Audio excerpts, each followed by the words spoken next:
지금부터 이화여자대학교에서 진행하는 네 번째 동문 스타트업 포럼이죠. 스타트업 업계 동문들의 생생한 이야기를 들을 수 있는 만남의 장을 준비했습니다. 이화여자대학교 기업가센터와 대학혁신 지원사업이 주최하는 그래 이대로 스타트업 이대로 포럼을 시작하겠습니다. 네, 반갑습니다. 네, 안녕하세요. 저는 14학번 졸업생이기도 하고요. 네, 현재 은행권 청년 창업재단 디캠프에서 근무 중인 정지인이라고 합니다. 네, 행사 시작에 앞서서 금일 포럼 행사 순서에 대해서 먼저 안내 말씀드리겠습니다. 먼저 1부에서는 스타트업 동문 연사 특강이 준비되어 있는데요. 그로잉맘 이혜린 부대표, 법무법인 디라이트 조선희 변호사, 아일리스 김보라 이사 순으로 진행될 예정이고요. 이어서 2부 순서로는 현재 스타트업 생태계에서 활발히 활동 중인 스타트업 루키 특강 그리고 토크쇼가 이어질 예정입니다. 스타트업 문다 신지연 대표와 롯데벤처스 정한나 심사영님을 모시고 생생한 스타트업의 이야기를 들어볼 수 있는 시간을 마련했습니다. 또한 축사 순서 뒤에는 단체 기념사진이 준비되어 있습니다. 축사 후에는 학생분들 모두 앞으로 나와서 같이 기념사진 촬영해 주시면 좋을 것 같습니다. 네, 오늘 연사를 모시기 전에 창업지원단장 및 기업가 센터장을 맡고 계신 김상준 단장님을 모시고 인사 말씀과 창업지원단의 소개 말씀 먼저 들어보도록 하겠습니다. 큰 박수 부탁드립니다. 네, 안녕하십니까. 네, 16교번 김상준이라고 합니다. 네, 먼저 너무너무 축하드리고 4회째 저희 이화 스타트업 포럼 시작하게 된 거 저희 내부적으로는 굉장히 큰 어떤 의미가 있다고 생각이 듭니다. 보통 포럼이나 뭐 페스티벌, 축제, 행사들을 이제 연속적으로 진행하고 싶으나 대부분 다 3회에서 그치거든요. 왜냐하면 뭐 섭외권도 그렇고 내부 갈등도 그렇고 자금 문제도 그렇고 여러 가지 여건들 때문에 3회에서 보통 끝나는 게 대부분인데 4회가 되었다라는 의미는 앞으로 쭉 저희 이하 스타트업 포럼 계속될 수 있다라는 어떤 큰 의미가 있는 것 같습니다. 저희가 이제 많이 모였습니다. 많이 모였고 같이 이야기를 나눌 텐데요. 그냥 단순히 이야기를 듣고 나누는 시간으로 끝내지 않고 저희 이화 내에서 창업에 대한 의미를 조금 더 새길 수 있는 그런 시간이 되면 좋겠습니다. 그래서 제가 3가지 키워드를 좀 드리고 싶습니다. 하나는 여성 창업. 그래서 이화에 있는 모든 구성원들이 여성으로서 하나의 진로, 학교에서 끝나고 졸업 이후에 하나의 진로로서 창업이 어떤가에 대한 의미를 한번 생각하면 좋을 것 같고요. 두 번째는 롤 모델링입니다. 그래서 저희가 지금 연사로 그리고 뭐 토크쇼든 패널로 이제 나오시는 모든 분들께서 저희 동문이시거든요. 저 또한 이제 이화의 커뮤니티에 내 있는 중요한 어떤 구성원인데요. 저희 구성원들끼리 서로 롤 모델링이 되는, 창업 관련해서 롤 모델링이 되고 롤 모델이 되어주고 되는 그런 시간과 공간이 되었으면 좋겠습니다. 세 번째 키워드는 이야기입니다. 그래서 저희가 지금 나누는 모든 활동들이 이야기지 않습니까? 이야기가 모여서 목소리가 되고요. 목소리가 모여서 변화가 됩니다. 저희가 창업을 통한 창업을 관련된 이야기가 창업을 통한 목소리가 되고 그 목소리가 이화에서 중요한 창업이었던 큰 변화를 이렇게 낼 수 있는 중요한 기회가 됐으면 좋겠습니다. 축하드립니다. 네, 창업지원단은 스타트업 취업 그리고 창업을 희망하는 교내 학생들을 위한 부서입니다. 교과목을 비롯해서 다양한 경진대회, 동아리, 인턴십 등 많은 프로그램이 있다고 하니까 저희 학생분들은 열심히 활용을 해서 꼭 뽕 뽑아 먹었으면 좋겠습니다. 네, 다음으로 오늘 제4회 이화 스타트업 포럼의 시작을 알리는 축사를 진행하겠습니다. 축사는 이화여자대학교 이준성 산학협력 단장님께서 진행해 주시겠습니다.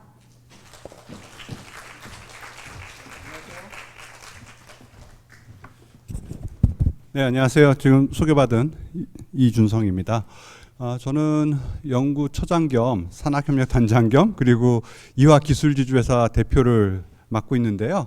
이거 뭐 제가 자리에 욕심이 많아서 그걸 3개를 다 하고 있는 게 아니라 저희 오늘 창업하신 우리 학생들 많이 오셨잖아요. 저희 연구처는 이제 연구나 교육, 여러분들 학교에서 연구나 교육을 통해서 이런 성과물들 여러 또 고민하는 내용들을 담으려고 그랬던 거고, 산학협력단에서는 이제 그걸 좀 더 사업화하고 그런 것들을 도와드리는 거고, 또 앞으로 기술지주회사에서는 사실은 저희가 이제 학교 자체적으로도 이제 펀드도 마련하고 그런 것들을 해서 여러 뭐 교내, 특히 교내외 여러 기술 창업한 스타트업들을 직접 투자도 진행될 예정입니다. 그래서 아마 오늘 이렇게 모이신 우리 학생들이 내놓은 성과들이 더 결실을 맺을 수 있도록 저희가 도와드리도록 노력을 학교에서도, 학교 차원에서도 적극적으로 또 조직적으로 하겠다라는 말씀 드리려고 이 자리에 섰고요. 제가 준비한 축하의 말씀 드리도록 하겠습니다. 네, 2023년 제4회 이화 스타트업 포럼을 위해 바쁘신 중에도 특강을 진행해 주실 그로잉맘 이혜림 부대표님, 그리고 또 디라이트 조선희 변호사님, 또 아일리스의 김보라 이사님과 또 후배님들에게 귀한 경험을 공유해 주실 문다 신지연 대표님, 또 정한나 롯데벤처스 심사위원님 감사드립니다. 그리고 긴 시간 사회를 맡아줄 우리 디캠프의 정지인 매니저님께도 감사의 말씀드리고요. 또 무엇보다도 지금 한참 이제 기말고사가 시작됐을 텐데요. 예, 그런 기간임에도 불구하고 스타트업에 관심을 가지고 이 자리에 참석해 주신 우리 모든 학생분들께도 감사의 말씀 드리도록 하겠습니다. 올해로 4회째를 아까 창업지원단장님께서 말씀해 주셨는데요. 사회를 맞이하는 이화 스타트업 포럼 그래 이대로 스타트업 이대로는 각기 다양한 스타트업 분야에서 근무하고 있는 이화여대 동문들이 경험한 스타트업 생존 노하우 및 창업 관련 지식을 공유함으로써 스타트업 생태계를 활성화시키고 창업에 대한 이해와 관심을 높이기 위해 마련된 행사입니다. 우리가 맞이하고 있는 미래 시대는 디지털 기술, 인공지능, 로봇공학, 바이오테크놀로지 등의 분야에서 아주 굉장히 속도 빠른 그런 발전이 예상되고 있습니다. 이에 따라 기존의 취업 모델이 변화하고 있고요. 자동화와 인공지능의 발전으로 인해서 많은 직업이 소멸되고 또 생성될 것으로 예측되고 있습니다. 이러한 변화 속에서 창업은 새로운 일자리와 어떤 산업을 혁신을 선도하는 데 있어서 아주 가장 중요한 원동력으로 우리가 인식하고 있습니다. 우리 여러분과 같은 우리 오늘 이 자리에 모이신 우리 학생들과 같이 이러한 변화와 도전에 맞서서 창의적인 아이디어와 기술을 활용해서 새로운 비즈니스 모델을 창출하고 사회 문제를 해결하고자 하는 창업을 통해서 우리 사회가 발전하고 또 혁신을 계속 이어나갈 수 있을 것이라고 생각되고 있습니다. 또 개인에게는 어떤 자신의 비전과 가치를 실현하기 위한 창업이라는 이 도전 과정을 통해서 여러분들이 그 역량을 발휘하고 또 사회적으로도 기여를 할 수 있는 그런 자리가 마련되지 않을까 그런 생각을 하고 있고요. 하지만 이러한 좋은 뜻이 있음에도 불구하고 사실 현실은 그렇게 녹록치 않습니다. 우리 학생들이 창업을 적극적으로 도전하기에는 그런 창업 생태계 내에서 특히 여성 창업자에 대한 사회적 환경 개선이 더욱 필요한 상황이라고 할 수 있습니다. 여성 기술 창업을 촉진하기 위해서 다양한 정책과 지원 프로그램이 마련되고 있지만 여전히 여성들의 창업 도전 및 그런 성공한 사례들은 상대적으로 좀 저조한 편입니다. 여성 창업자들은 무엇보다도 경험과 지식에 공유하고 또 영감을 서로 키워나갈 수 있는 롤 모델과 동료의 존재가 더욱 중요합니다. 우리 오늘 포럼은 그러한 문제를 충족시키기 위해서 기획되었고 지금 말씀드린 바와 같이 4회째를 맞이하고 있습니다. 스타트업 생태계에서 다양한 방면으로 활동하고 있는 선배들의 귀한 경험 공유를 통해서 여러분들이 스타트업이라는 새로운 진로와 비전을 고민해 볼 수 있는 기회가 되기를 기대하면서 오늘 여러분들의 롤 모델로서 모신 분들과 마찬가지로 여러분들도 몇 년 후에 롤 모델로 이 자리에서 후배들과 그런 경험과 본인들의 지식을 공유할 시간이 곧 오리라고 기대합니다. 스타트업 포럼의 슬로건인 그래 이대로, 스타트업 이대로처럼 스타트업 업계에서 우리 이화여대가 선구적인 역할을 할 수 있도록 또 선배로서 이 자리에 참여해 주신 동문 여러분들께 다시 한번 감사의 말씀드립니다. 저희 말씀드린 것 같이 창업지원단과 저희 학교도 여러분의 도전에 든든한 디딤돌이 될 수 있도록 다양한 창업 지원 프로그램으로서 지원하도록 하겠습니다. 예, 감사합니다. 네, 이제 진짜로 시작하겠습니다. 네, 1부 순서로 저희 이화여자대학교를 대표한 창업 동문들의 연사 특강을 시작하겠습니다. 네, 첫 번째 특강자 바로 모시려고 하는데요. 네, 첫 번째 특강자 이혜린 부대표님은 온라인 육아 상담 및 분석 서비스를 제공하는 그로잉맘을 운영 중이십니다. 오늘 이 자리에 오신 이화인들 굉장히 불안에 떠는 이화인들도 많을 것 같은데요. 나는 잘 하고 있는 걸까? 불안한 이화인이라는 주제로 특강을 해주신다고 합니다. 네, 이혜린 부대표님을 큰 박수로 모시겠습니다.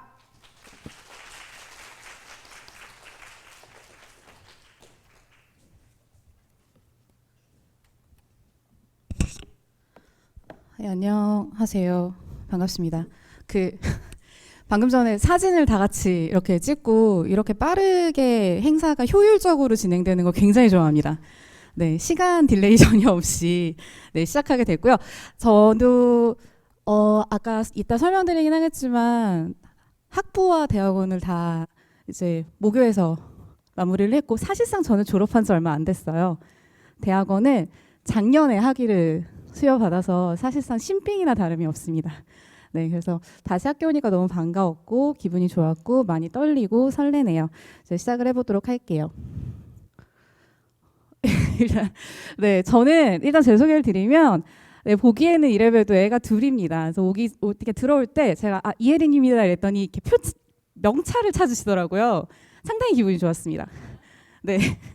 그래서 저는 아이 둘을 키우고 있고요. 하나는 초등학교 3학년이고 하나는 7살인 네, 그리고 김씨 성을 가진 남자와 결혼해서 살고 있습니다. 네, 아까 소개 받으셨겠지만 그로잉맘이라는 회사를 창업해서 이제 지금까지 운영을 해왔고요. 현재는 잘한다에서도 함께 일을 하고 있습니다. 혹시 잘한다 알고 계시는 분 있나요? 네, 요즘 젊은이들은 다 아시죠? 네. 그로잉맘은 부모의 아이 이제 성향 이런 것들을 심리 검사를 실제로 온라인에서 진행하고 그다음 그걸 통해서 상담사를 연결해주는 네, 그런 일들을 하고 있는 곳이었고요. 2022년 6월에 잘한다에 인수가 되면서 엑싯을 하게 되었습니다. 이렇게 들으면 되게 막 대단한 것 한 것 같죠? 사실 저는 성공한 창업가로 이 자리에 섰는지는 잘 모르겠어요. 어쨌든 성공에 한번 취해보고 싶은 게 저의 오래된 욕망이고요. 그렇다고 뭐 대단한 커리어가 있어서 왔냐라고 하기에는 사실 여기 계신 다른 연사님들 너무 커리어가 다 출중하고 대단하셔서 사실 제가 그것 때문에 여기 와 있는지도 잘 모르겠어요. 네, 저는 좀 특이한 이력이 있는 게 아이를 직접 두 아이를 키우면서 엄마라는 신분으로 창업을 하고 그리고 엑싯까지 했었던 약간 특이한 이력의 사람입니다. 그래서 약간 개고생을 대환장 파티로 했던 사람이 누구냐 하면 제가 아닐까라는 생각이 들 정도로 다양한 어떤 경험들을 특히 이제 엄마라는 아이덴티티를 가지고 해왔던 게 아마 제가 가지고 있는 좀 차이점이지 않을까라는 생각을 해봐요. 사람들이 이제 저한테 막 얘기를 해요. 어떻게 아이를 키우면서 회사까지 막 스타트업까지 막 하셨냐고. 너무 대단해 보인다라는 얘기를 하시는데요. 사실 지금부터 조금 복잡한 제 커리어 이야기를 좀 시작해 드리려고 합니다. 그래서 들으시면 아마 대부분 저렇게 무맥락으로 살아도 저렇게 된다고? 라고 아마 느끼실 수 있으실 거예요. 그래서 처음부터 이제 제 이야기를 좀 시작해 볼게요. 저는 05학번입니다. 국어국문학과를 나왔고요. 혹시 여기서 대동인문 있나요? 반갑습니다. 여전히 취업이 어렵죠? 네. 첫 학기 학점 2.03이었나 그래요. 그러니까 저는 낭만적이었는데 애들이 낭만적이지 않더라고요. 엄청 공부를 열심히 하더라고요. 혼자서 낭만을 떨면서 이렇게 학교를 다녔고요. 뭐 연합광고 동아리 생활을 오래 했어요. 그래서 뭐 에드부트 뭐 그런 광고 동아리에서 꽤 짬 있게 오랫동안 일을 했고 그땐 저도 A가 될 줄 알았죠. 근데 그 이후에 A가 되는 것보다 일단 어디든 취업을 하는 게 더 빠르겠다라고 생각을 해서 이제 증권사의 그 국문 에디터로 취업을 하게 됩니다. 가끔은 인생에서 예상할 수 없는 그런 신기한 일들이 생기는데요. 제가 딱 그랬던 것 같아요. 근데 제가 아까 뭐가 되고 싶다고 얘기했죠? A가 되고 싶었다고 했잖아요. 브랜딩 회사가 너무 가고 싶었던 거예요. 그러니까 저는 그쪽 일을 하고 싶었었거든요. 그래서 안 되겠다. 꿈을 찾아서 가야겠다 하고서 회사를 딱 버리고 브랜딩 회사로 도망갔는데 자본주의의 힘은 굉장히 대단했습니다. 진짜로 정말로 돈을 너무 적게 주더라고요. 약간 이렇게 살 수 있다고 약간 싶을 정도. 이미 그리고 저는 이제 여의도에서 그 돈 많이 주시는 분들 그 물을 봐버렸잖아요. 그러니까 다시 그냥 증권회사로 컴백을 하게 됩니다. 자본주의의 힘은 꿈보다 대단했다라고 저는 항상 말씀을 드려요. 자, 제 커리어 보시면요, 뭘 바라보고서 산 인생 같나요? 사실 그냥 산 것 같아요. 저도 돌이켜 보면 왜 사냐고 물으면 그냥 열심히는 살았는데 어떤 저 커리어의 한 점을 막 바라보면서 이렇게 달려갔던 그런 삶은 아니었던 것 같아요. 그리고 뭐가 그렇게 급했는지 이른 나이에 결혼도 하고 임신도 했습니다. 저 아까 초등학교 3학년이 첫째라고 했죠. 저 05학번이에요. 저 재수 안 했거든요. 자, 그럼 저 몇 살일까요? 요새 계산 빨리 하는 친구. 제가 38이래요. 저 오늘 오기 전에 확인하고 왔거든요. 근데 애가 초등학교 3학년이면 애가 10살이란 말이에요. 저 진짜 결혼 빨리 하고 애도 빨리 낳았어요. 27에 결혼해 28에 애를 낳았었어요. 그 당시에 있었던 산모들 중에 제가 제일 어렸어요. 뭐가 그렇게 급했는지 모르겠어요. 근데 그냥 빨리 결혼하고 빨리 아기 낳자, 이게 저의 약간 인생의 모토였거든요. 그래서 뭐 섣부른 선택이었지만 또 그때 저를 칭찬하고 있습니다. 왜냐면 그때 결혼 못했으면 저는 아마 지금도 결혼 안 했을 거예요. 사실 30 전에 아기를 낳는 게 제 목표였어요. 아이 낳고 빨리 일하려고요. 일하는 거 너무 좋아했거든요. 지금 딱 보시면 아시잖아요. 누가 봐도 열심히 살 것 같이 딱 그렇게 생겼잖아요. 그래서 야근도 진짜 많이 하고요. 성취하는 거 너무 좋아하고요. 그냥 그 지역에서 일 진짜 제일 열심히 하는 사람이었어요. 근데 이제 결혼을 하고 나서 아이가 생겼는데 주변을 돌려보니까 세상에 두 종류의 워킹맘이 있더라고요. 아이를 아예 안 키우거나 아니면 키우긴 하는데 되게 불행하거나. 딱 두 종류였어요. 제가 딱 증권회사 다닐 때. 지금은 좀 낮았을지도 몰라요. 아마 10년 전이니까. 근데 그땐 정말로 안 키우는 선배들은 그냥 애기 낳자마자 조금 크면 유학 보냈어요. 초등학교 조금 한 5학년, 6학년 되면 보내버려서 애가 없어요. 그러고 그냥 계속 사는 거예요. 아니면 친정엄마랑 같이 막 아득바득 거리면서 사는데 맨날 야 너는 회사 그만둬, 맨날 저만 보면 맨날 그런 얘기를 하는 거예요. 그래서 결국은 잘 나가거나 그만두거나 딱 두 개의 선택지밖에 없더라고요. 그때 내가 과연 이 회사를 계속 다닐 수 있을까라는 고민을 정말 많이 했어요. 그 당시 공채 1기였거든요. 사실 그냥 대충 버티면 뭐 그냥 잘 버틸 수 있는 그런 자리였는데도 엄청 고민을 많이 하다가 결국은 퇴사를 결심을 했어요. 아이를 낳고 다시 새롭게 커리어를 가져가 보자라는 생각을 가지고 퇴사를 결심했고, 그 소위 말하는 경력 단절 여성의 길로 제가 이제 제 발로 기어 들어가기 시작합니다. 근데 제가 그냥 경력 단절을 하기엔 너무 아까운 거예요. 산 인생이 너무 아까운 거죠. 게다가 이화를 다니면서 뭘 멈춰서서 사는 삶 자체를 해본 적이 없어요. 항상 열심히 살았거든요. 여기 있는 친구 다 열심히 살잖아요. 저기 있는 다 열심히 살잖아요. 그러니까 열심히 뭘 하는 것밖에는 배운 게 없는 거예요. 그러니까 이렇게 멈출 수가 없다고 생각해서 아이를 낳고 50일이 됐을 때 그 들어가지도 않는 정장을 입고 대학원 면접을 봤어요. 교육학과 면접을 봤고요. 그래서 교수님이 왜 지원했냐 할 때 제가 아기를 낳고 50일밖에 안 돼 이렇게 멈출 수가 없어 지원했습니다라고 했던 교수님이 약간 실소를 하셨던 네, 기억이 나요.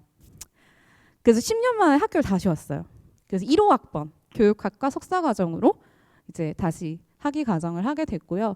그때 당시에는 일주일에 이제 2번 정도의 코스웍을 하고 아이를 맡겨놓고 그리고 이제 수업을 딱 2번 듣고 혹은 이제 조금 시간이 지나니까 아이가 어린이집을 가게 되더라고요. 그러니까 좀 맡겨놓고 그 시간에 수업 듣고 뭐 이렇게 하면서 대학원 생활을 잘 마쳤습니다. 다시 온 학교가 진짜 좋더라고요. 여러분들은 지금 모르실 거예요. 다시 학교로 오잖아요. 그럼 진짜 좋아요. 교수님이 하시는 말씀이 너무 꿀같이 들려요. 정말 재밌어요. 그래서 그렇게 하다가 아시는 분이 스타트업을 하시는데 잠깐만 도와줘라고 얘기하신 게 이제 그게 사실 시작이었던 것 같아요. 그래서 스타트업을 좀 도와주다가 야, 너 정도 되는데도 스타트업을 하는데 내가 왜 못해라는 생각을 했던 거예요. 그 당시에 그거 하던 선배가 전에 회사 다니면서 알던 형이었는데 진짜 별로였거든요. 내가 봐도 진짜 한심했거든요. 스타트업을 한다는 거예요. 그래서 네가 하는데 내가 왜 못해라고 생각을 하고 그때 스타트업을 창업해야겠다라고 생각했는데 그때 이제 같이 팀빌딩을 하던 지금 대표님 만나서 막 이렇게 저렇게 팀빌딩을 하다가 법인 설립하고 한 달 있다가 둘째가 생긴 거예요. 그래서 어떡해요? 아기가 뭐 오늘 생기면 내일 나오는 게 아니잖아요. 그래서 그냥 아기 가진 채로 회사를 계속했어요. 그래서 그때 마지막에 아기 낳으러 갈 때 제가 제 둘째 제왕절개했는데 마지막 말이 이거였어. 나 애 낳고 올게. 가 마지막이었고요. 그러고 나서 이제 회복하고 6시간 있다가 다녀왔어 이슈 없었어? 아니 제가 2번째 카톡이더라고요. 그래서 사실 그때 같이 했던 팀원들이 저게 사람인가 라는 얘기를 이제 했다고 합니다. 그 본격적으로 창업 열차가 시작됐는데요. 생각보다 창업은 진짜 쉽지 않더라고요. 특히 아이까지 키우면서 그 길을 간다는 거는 정말 어려운 길이었지만 그래도 열심히 달렸습니다. 그로잉맘을 하면서 제가 했던 일들을 쭉 한번 정리를 해봤더니요. 뭐 이런 것들을 해봤더라고요. 뭐 사업기획부터 뭐 재무 전표정리, 계산서, 뭐 회계와 관련된 거 제가 다 했고요.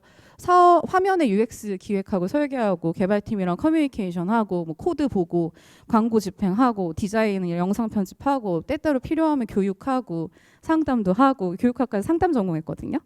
그리고 뭐 투자유치 다니느라고 IR 자료 만들고 HR하고 기타 등등 뭐 하고 영업하고 해서 진짜 모든 걸 다 했는데 생각해 보니까 이게 회사의 전부더라고요.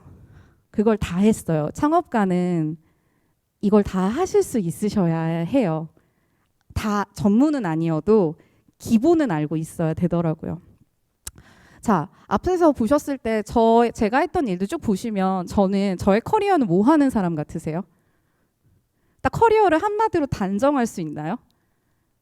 부대표는 커리어가 아니에요. 부대표는 직함이죠. 네. 저도 여전히 제 커리어가 뭔지 잘 모르겠어요. 제 다음은 뭐가 될까 항상 고민해요. 궁금해해요. 제 커리어를 정의하는 건 되게 쉽지 않죠. 저 잘 모르겠어요. 솔직히 말씀을 드리면.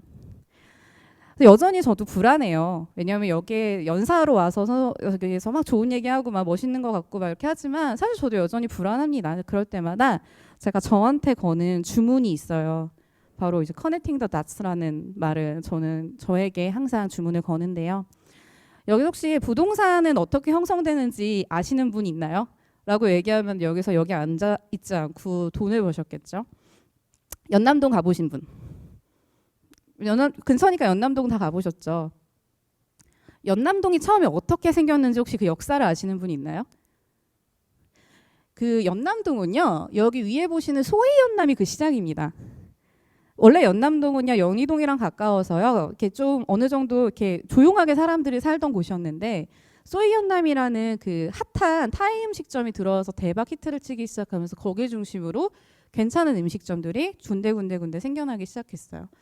이렇게 스팟별로 좋은 음식점들이 막 드러나기 시작하면서 결국에는 이게 연결이 되고 하나의 스트리트가 되고 굉장히 유명한 어떤 동네가 되어버렸죠. 여러분들 점이 모이면 뭐가 되죠? 답이 써있잖아.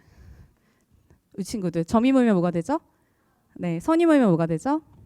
네, 점이 모이면 선이 되고 선이 모이면 면이 돼요. 연남동도 그랬어요.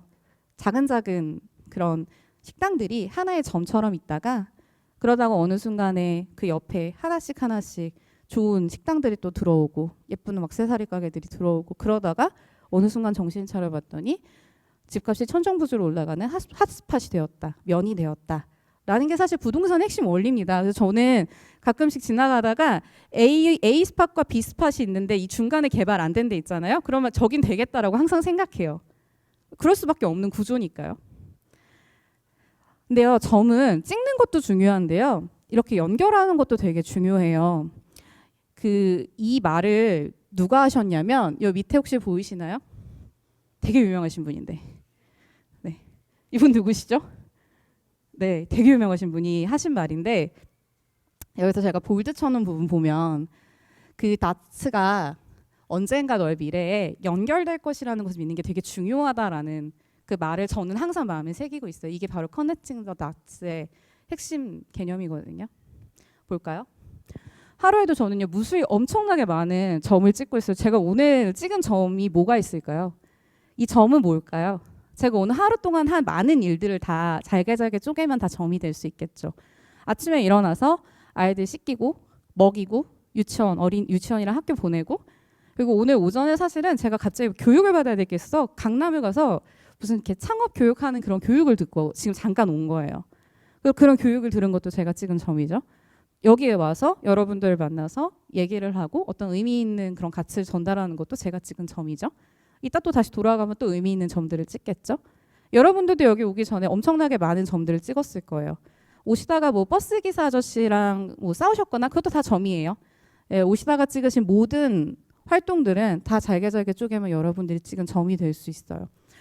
하루에도 무수히 많은 점을 찍더라고요. 제가 아이들을 키우면서는 더더욱 많이 생각해요. 아이들한테 아침을 해줬다는 되게 아무것도 아닌 것 같지만 그 아침을 하기 위해서 얼마나 많은 태스크들이 있나요? 그렇죠? 뭐 냉장고에서 뭘 꺼내고 자르고 다지고 해서 씻어서 보내고 사실 그것도 하나하나가 다 점인 거예요. 저는 하루에도 정말 무수히 많은 점들을 찍고 살아가고 있어요. 아이를 키우면서 이유식을 만들고 기저귀를 갈고 아이가 둘이었으니까 최소 6년, 365일, 4번 계산하면 엄청나게 많은 숫자들이 있더라고요. 이 시간 동안에 저는 그냥 아이를 키운 게 아니라 사실은 매일같이 의미 있는 점을 찍었다라고 생각을 해요. 육아를 하면서 단절된 시간에도 저는 진짜 많은 걸 배웠거든요. 지금 저희 딸이 사춘기 오기 직전인데 극세사하고 제가 김부장이라고 불러요. 얘랑 살면 진짜 힘들거든요. 네. 네, 이 친구랑 살면서 저는 사실 창업을 하는 것과 비슷하다라는 느낌을 항상 많이 해요. 아이를 키우는 건 굉장히 그 사업을 하는 것과 비슷하거든요. 아이를 낳을 때 굉장히 전략적으로 아이와 협상을 해야 되고요. 그다음 이 아이가 가지고 있는 어떤 막 짜증내고 이런 것들도 잘 받아낼 수 있어야 하고요. 또 이 아이가 올바른 방향으로 갈 수 있도록 적절한 형태의 리더십도 보여줘야 되죠. 왜 누나는 휴대폰이 있는데 나는 없냐고 부르짖는 저희 둘째를 보면 협상력과 기획력이 필요해요. 얘한테 그냥 누나는 8살, 누나는 10살이니까 되고 넌 안 돼 이렇게 얘기하면 씨알도 안 먹히거든요. 이 8살 생일이 되면 그때 사줄게. 그때까지 근데 조금 뭘 잘하면 조금 당겨줄 수는 있어. 뭐 이 정도의 협상의 카드를 내보여야 기다릴 수 있단 말이에요. 그러니까 단순하게 그냥 아이를 키우는 과정도 그냥 아이를 키웠다가 아니라 제가 가지고 있지 않았던 어떤 부분들을 돕게 해주는 어떤 역량이 됐었어요. 저는 살면서 제가 만드는 점이 있고 그다음에 새롭게 만드는 어떤 점이 있고 그리고 이전에는 못하다가 잘하게 되는 어떤 점들도 있다고 생각을 합니다. 그리고 그 점들이 모여서 어떤 선을 만들고요. 이렇게 단절되어 있는 시간들을 생긴다면 그 점들을 의미 있게 다 끌어오는 것이 경력 단절을 이겼던 방법이기도 하고요. 제가 지금 앞으로 살아가면서 비워져 있는 저의 부분들을 계속 채워나가는 방법이 되기도 하는 것 같아요. 사실 그로잉맘을 하면서 제가 있었던 많은 일들 있잖아요. 어떻게 저걸 다 했어요라고 이제 누군가 묻는다면 이것도 제가 했던 그 전에 있었던 많은 점들의 집합체였어요. 전 광고 쪽에 관심이 있었으니까 뭔가 영상을 편집하거나 사진을 찍거나 광고 집행을 하거나 하는 것에 대한 약간 대학교 시절부터 했었던 감이 있었고요. 또 그 사이에 경영학을 복수 전공해야지 먹고 살 수 있다라는 누군가의 조언을 받아서 아주 간단하게 회계 수업을 열심히 들었었던 적도 있었고요. 대변 차변 정도는 그래도 구분할 수 있는 그런 상황은 됐었고요. 또 그 외에도 제가 사실 여기는 말 안 했지만 임신을 하고 나서 회사에서 저한테 일을 안 주더라고요. 임신을 하면 이렇게 프로젝트에서 뺐어요. 큰 프로젝트 같은 거는 증권회사를 나왔으니까 약간 좀 더 남자들 중심의 문화들이 있었거든요. 그러니까 할 일이 없어서 이렇게 작은 이렇게 사업자 등록은 어떻게 내는 거지 궁금해서 매출 하나도 안 나는 사업자 등록을 만들어서 했었던 적이 있었어요. 그게 나중에 회사 법인을 운영할 때 기본적으로 굉장히 도움이 많이 됐죠. 그 외에도 제가 증권회사를 다니면서 보직이 엄청나게 여러 번 바뀌었는데 그 보직이 하나하나가 다 엄청 저에게는 의미 있고 도움이 되는 시간들이었어요. 그러니까 점을 찍는 것도 중요하지만 연결하는 게 저는 중요하다고 생각을 하고 창업은 그래서 제 커리어에선 종합예술이었던 것 같아요. 지금 돌이켜보면. 그때 몰랐거든요. 내 커리어는 왜 이렇게 난잡하지? 나는 왜 이렇게 하나에 집중하지 못하지? 왜 나는 이것저것 벌리기만 하고 왜 이건 하나의 점으로 보이지 않지? 근데 돌이켜보니 창업이 그것들을 하나로 모아주는 어떤 점이 되었던 것 같아요. 그래서 지금 되게 바쁘고 분주하실 거예요. 만약에 사업을 하겠다고 마음을 먹으셨더라도 혹은 해야지라고 마음을 먹으셨더라도 어쨌든 마음은 엄청나게 분주하실 거예요. 그리고 가끔 보면은 이렇게 하나의 커리어를 굉장히 잘 쌓아가는 사람들을 보면 부럽잖아요. 우리 엄마가 맨날 저한테 기술 배우라 그랬거든요. 근데 기술을 안 배워가지고. 근데 그런 생각이 들어서 지금의 내 커리어가 약간 마음에 안 들고 걱정이 되신다면 결국 다양한 경험과 그것을 연결하는 힘이 여기 있는 후배님들한테는 되게 의미 있는 부분이 될 거다라는 생각을 하게 됩니다. 점이 모이면 선이 되고요. 선이 모이면 면이 된다고 제가 말씀드렸잖아요. 그래서 지금 이 자리에서 나는 어떤 점을 찍고 연결했는지를 한번 잘 생각해 보셨으면 좋겠어요. 세상에 쓸모없는 경험 같은 건 존재하지 않습니다. 그리고 마지막으로 이 이야기를 좀 전하면서 마무리를 하려고 하는데요. 아까 제가 말씀드렸죠. 저는 육아를 하면서 창업을 하면서 막 회사를 키우고 막 기타 등등 많은 일들을 해왔다고요. 그래서 제 삶이 어땠냐면 아침에 아이를 보내요. 9시 반쯤에. 그러면 이제 회사가 성수동이거든요. 집은 일산이에요. 그럼 일산부터 성수까지 막 울면서 가요. 우와! 막 이러면서 가요. 가서 점심도 못 먹어요. 점심 먹을 시간이 어디서 도착하면 10시 반인데 막 미친 듯이 일을 해요. 3시 반쯤 되잖아요. 그럼 애들 데리러 가야 되니까 3시 반까지 정말 화장실도 한 번 안 가고 일을 해요. 그리고 집에 갈 때 성수에서 일산까지 막 울면서 운전하면서 가요. 막 다 비켜! 막 이러면서. 그 더글로리에 보면은 걔가 막 빵빵거리면서 가잖아요. 막 이러면서 가요. 그 도착해서 아이들 이제 저녁 먹이고 그 사이에 계속 틈틈이 일하면서 재우면 그때부터 새벽 1~2시까지 다시 또 일을 하는 삶을 6년, 7년째 반복을 했어요. 사람들이 저한테 물어봐요. 왜 그렇게까지 살아요? 라고 물어봤어요. 근데 저는 약간의 답을 찾은 게 전 좋은 언니가 되고 싶다는 생각을 항상 해요. 그래서 사실 이화에서 부르면 그냥 아무것도 묻지도 따지도 않고 와요. 왜냐하면 언니 얘기 들을 수 있는 시간이 많지 않잖아요. 저는 아까 딸이 있다고 말씀드렸죠. 그래서 저는 제 딸이 저를 보고 제 딸이 제 등을 보고서 걸어왔으면 좋겠어요. 저는 창업했을 때 정부 지원 사업들 받으면서 사업을 했거든요. 그 사업을 하면 여성 창업가는 딱 2가지 부류가 있습니다. 첫째는 돈이 원래 많아서 편안한 건 아니지만 돈이 원래 많아서 하시는 분들. 그 둘째는 저같이 아득바득 살면서 하는 사람들. 그래서 저는 사업을 하면서 몇 가지 저한테 했던 신념 중에 하나가 남편 돈은 가져다 쓰지 않는다가 제 목표 중에 하나였었어요. 자존심 상하잖아요. 그래서 정부 지원 사업들을 엄청 많이 했었고 이화에서도 한번 지원 사업 넣어서 2등인가 한 적이 있었어요. 그래서 500만 원을 받았어요. 그게 저희의 시드가 됐었죠. 그때 창업 심사 나가면 창업하면 애 누가 키워요? 뭐 지금 애는 누가 돌보고 있어요? 아이한테 중요한 일 생기면 어떻게 하실 거예요? 라는 질문 정말 받았어요. 그럼 그 질문을 받으면 거기서 잘 설명하고 내려와서 막 부들부들 막 내가 지금 으악 막 이러면서 했었는데 지금은 이 질문 안 해요. 큰일 나요. 근데 이 질문을 받아내고 그리고 어느 정도 궤도에 올려놓은 많은 여성 창업가 선배들이 있었기 때문에 그리고 이 질문을 하지 않아야 된다라는 것을 누구보다 많은 사람들이 이야기해주는 사람들이 있었기 때문에 더 이상 이 질문은 나오지 않는 거예요. 언니들이 해준 거예요. 저는 언제나 그랬듯이 제가 제일 잘하는 건 문을 여는 일이라고 생각해요. 저는 이전에 증권회사에서도 육아휴직을 낼 때 다 맥스 1년이었거든요. 저 혼자 1년 반 쓴 사람이 저 혼자였어요. 그냥 소위 말하는 그냥 풀로 쓰는 사람 있잖아요. 출산휴가, 육아휴직을 풀로 쓰는 사람. 원래는 6개월밖에 안 쉬는 사람들이었는데 제가 그냥 1년 반 싹 썼어요. 그 다음부터 1년 반을 써요. 문을 여는 건 전 제일 잘하는 사람이더라고요. 겁대가리가 없어서. 그래서 이 시장에서도 그렇게 살았었어요. 누군가 저런 무례한 질문을 하면 뭐라고 했어요. 제가 왜 그런 질문을 받아야 하죠? 라고. 난 이 돈 안 받아도 되는데 그런 질문을 받고 싶진 않다고. 물론 그러고 나서 잘못했다. 큰일 났다. 왜 그랬지? 했지만 그래도 그런 이야기를 했습니다. 꼭 모두가 저처럼 문을 열고 나갈 필요는 없지만요. 그래도 버티어주면서 우리는 길을 만들어주고 있다고 생각을 해요. 여러분 창업을 관심을 가지고 계신 분들이 아마 여기 모였을 거라고 생각하는데요. 창업하면 되게 힘들어요. 더 고통스러운 나날들이 눈앞에 펼쳐질 거고요. 창업도 쉽지 않고요. 스타트업은 더 힘들고요. 그러다가 이제 여기 계신 분들이 사랑이라도 해버리면 막 결혼도 하고 막 그러실 거잖아요. 그리고 막 아이를 낳게 된다고 하더라도 꼭 창업하지 않아도 그래도 아이 낳아도 일을 하실 거잖아요. 여기 계시는 분들은 그러실 거라고 생각해요. 일하고 싶은 마음이 있으실 거고요. 그럼 뭐 대충 저같이 살겠죠.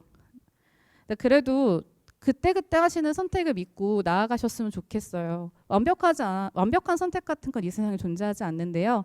여러분들이 그냥 지금 어떤 점을 찍고 있는 것만으로도 그것들은 언젠가 여러분들의 빈 자리를 채워줄 거라고 저는 생각을 합니다. 살면서 많은 문제들을 안고 우리는 조금씩 앞으로 나아가는 삶을 살 거고요. 그러다 보면은 어느 순간 최고도 아니지만 최악도 아닌 그런 제로에 수렴하는 삶을 살게 되실 거라고 생각해요. 저는 슈퍼우먼 같은 거 절대 아니에요. 그리고 슈퍼우먼일 필요도 없습니다. 사실 고민을 품고서 그냥 저는 뚜벅뚜벅 나아가는 사람에 가까워요. 저는 매일같이 듣는 말이요. 살림을 개떡같이 한다는 얘기를 엄마한테도 듣고 남편한테도 듣고 시어머니한테도 듣거든요. 그래서 진짜 살림 개떡같이 해요. 그래도 그냥 하는 거예요. 그리고 오후 4시가 되면 막 신데렐라처럼 오금이 저린단 말이에요. 애들 올 시간 다 되니까.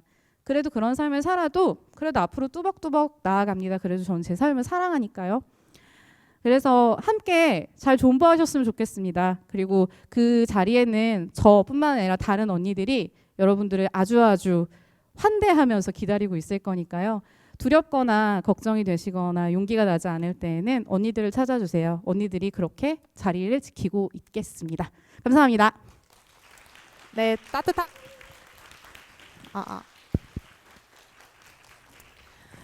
네, 저희 바로 이어서 질문 받아보도록 하겠습니다. 네, 모든 경험이 다 쓰인다는 말이 굉장히 인상적이고 저 또한 굉장히 공감하는 말인데요. 사전에 후배들로부터 받은 질문 중에 제가 대표해서 한 가지만 먼저 여쭤보겠습니다. 국어 국문을 전공을 하시면서 창업을 도전하는 경우 그런 사례가 많지 않은데 어떠한 부대표님의 경험이 창업을 하겠다라는 그런 결심에 영향을 주었는지 네, 질문 받았습니다. 부대표님 혹시 답변이 가능할까요? 전공과 창업은 아마 무슨 연관관계가 있는지 아마 보시면 아시겠지만 큰 연관관계는 없는 것 같습니다. 다만 성향의 차이는 있는 것 같아요. 국어 국문과를 가게 된 건요. 저는 사람들의 이야기를 듣는 거 되게 좋아했어요. 그래서 국어 국문과도 이렇게 두 개로 나뉘거든요. 그 어문 쪽을 보는 거랑 문학 쪽을 보는 거랑 이렇게 두 개가 나뉘는데 저는 어문 쪽은 학점이 엄청 안 좋고요. 문학 쪽은 학점이 좋아요. 기본적으로 누군가의 이야기를 듣는 걸 되게 좋아하는 사람에 가까워서 그러니까 광고 동아리를 하든 뭐 이제 A를 하겠다 이렇게 마음 먹었던 거고요. 근데 그렇게 다른 사람들의 이야기를 좋아하고 듣고 사람들은 왜 저렇게 행동하는가에 대한 궁금증을 많이 가지고 지내면서 그것을 해소할 수 있는 그리고 그거를 이제 문제를 내 방법으로 풀 수 있는 것 중에 하나가 창업이라고 생각을 했던 것 같아요. 그래서 사실 이거는 어떤 전공의 영역이라기보다는 제 개인이 가지고 있는 어떤 호기심, 그다음에 그걸 해결하고 싶어하는 어떤 방법론에 대한 선택 그런 것들이 묶여져서 이런 창업이라는 걸 선택하게 되지 않았나 싶고 그 근간에는 전공이랑 이런 걸 다 떠나서 그냥 사람에 대한 호기심과 그들이 가지고 있는 문제를 해결해주고 싶다라는 마음 그 두 가지가 좀 도움이 되지 않았나라는 생각을 해봅니다. 네, 부대표님 말씀처럼 저도 한 200개 이상의 스타트업을 보면 모두 다 경영학과 출신일 것 같죠. 그중에 10% 정도만 경영학과 출신이고요. 부대표님 말씀처럼 전공은 좀 별개의 문제가 아닌가라는 좀 그런 응원을 드리고 싶습니다. 네, 또 하나 질문 바로 이어서 말씀드릴게요. 미래의 창업을 꿈꾸는 학생으로서 가장 해봤으면 하는 경험, 이 대학을 다니면서 가장 해봐야 할 경험이 있다면 무엇이 있을까요? 이건 그냥 웃자고 하는 소리인데 대표님이 제가 여길 나온 걸 아시기 때문에 잘한다 선생님을 한번 해보시면 좋겠다. 아이고요, 농담이고요. 그래도 활동 전환은 아직 안 하신 분들이 있다. 활동 전환 해주시면 제 그런 직장 생활에 굉장히 큰 도움이 될 것 같습니다. 여노내고요.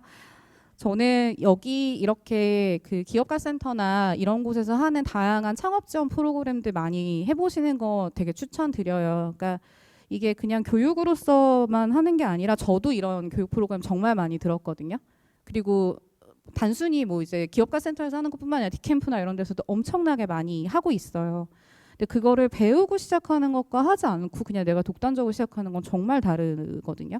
그래서 그런 프로그램들 많이 해보셨으면 좋겠고 저는 지금도 매일같이 K-스타트업 사이트를 하루에도 한 번씩 꼭 들어가요.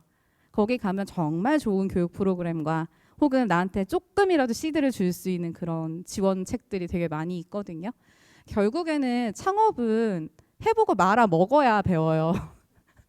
네, 첫 창업부터 잘하실 수가 없어요. 진짜 운이 좋은 케이스가 아닌 이상은 첫 창업부터 잘할 수가 없기 때문에 기본적으로 말아 먹으셔도 안전하게 말아 먹으셨으면 좋겠다. 다양한 경험을 그런 것들을 통해서 채워 나가셨으면 좋겠다 싶고 저는 초기 창업을 하고 있는 대학생 친구들을 만나면 제일 많이 하는 얘기가 멘토들을 많이 만나시잖아요.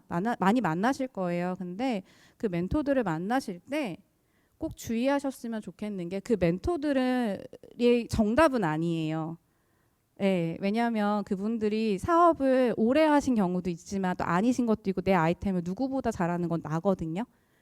그러니까 그것을 굉장히 많이 듣되 잘 가려 들으실 수 있었으면 좋겠고 꼭 더블 체크, 크로스 체크 하실 수 있었으면 좋겠다라는 말씀도 드립니다.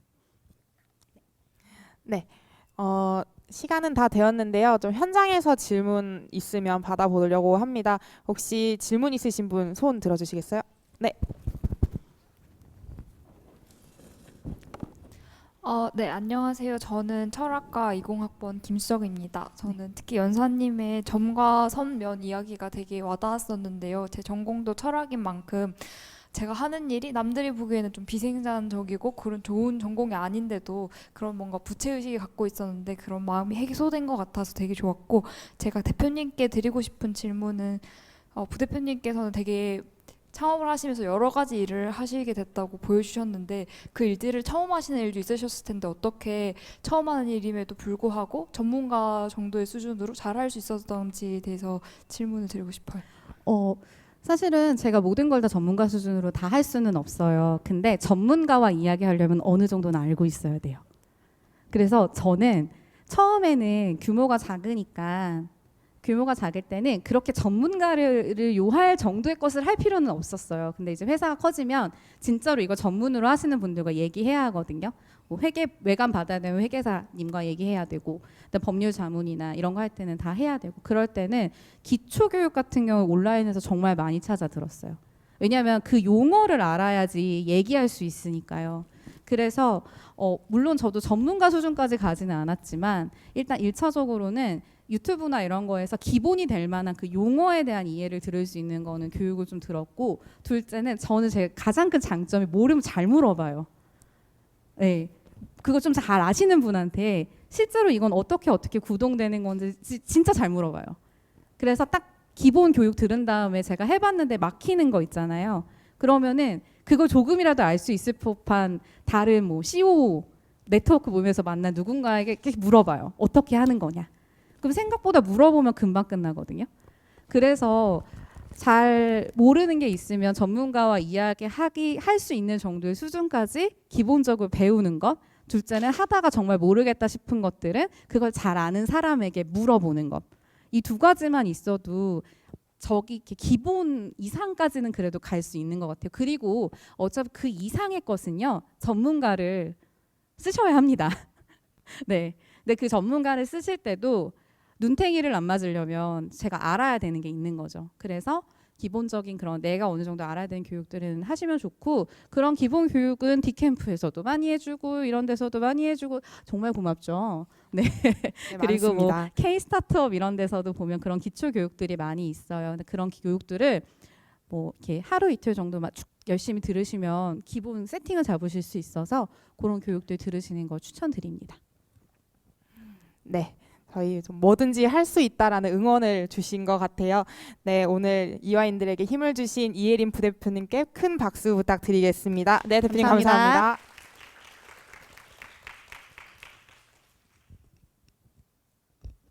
네, 다음 순서 바로 이어가겠습니다. 네, 이번 순서는 건강한 스타트업 생태계를 위한 법률 자문을 담당하시는 디라이트 조선희 변호사님을 모시려고 하는데요.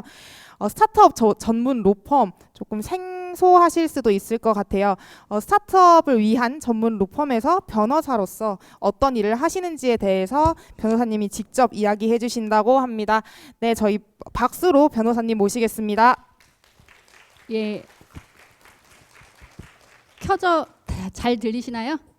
네, 안녕하세요. 법무법인 디라이트의 조선희 변호사입니다. 앞에서 너무 말씀을 잘해 주셔가지고 제가 원래 항상 말씀드리는 게 교수님 뒤에는 강의하지 않는다. 그런 말을 하는데 오늘 좀 추가를 해야 되겠어요. 이혜린 부대표님 때문에. 그래서 오늘 저도 말씀 들으면서 굉장히 많은 거 느꼈고 내가 왜 이렇게 힘들게 사나 했더니 정말 학교에서 배운 게 열심히 사는 것밖에 없어서 그렇구나. 나뿐만 아니라 다른 사람들도 이렇게 사는구나 라는 걸 좀 많이 느꼈습니다. 오늘 일단 제 소개 잠깐 드리면요. 저는 법무법인 디라이트의 파트너 변호사고 주요 분야가 ESG, 컴플라이언스 그리고 스타트업 전문 로펌에 있다 보니까 스타트업 일을 많이 하고 있고요. 그러다 보니까 또 투자 관련돼서 또 업무를 또 많이 하고 있습니다. 그리고 최근에 ESG 생존 경영이라는 책을 발간을 했어요. 6명이서 공저했고요. 좀 지금 경영학 서적 중에 베스트셀러니까 관심 있으시면 깨알 PR 드립니다. 예.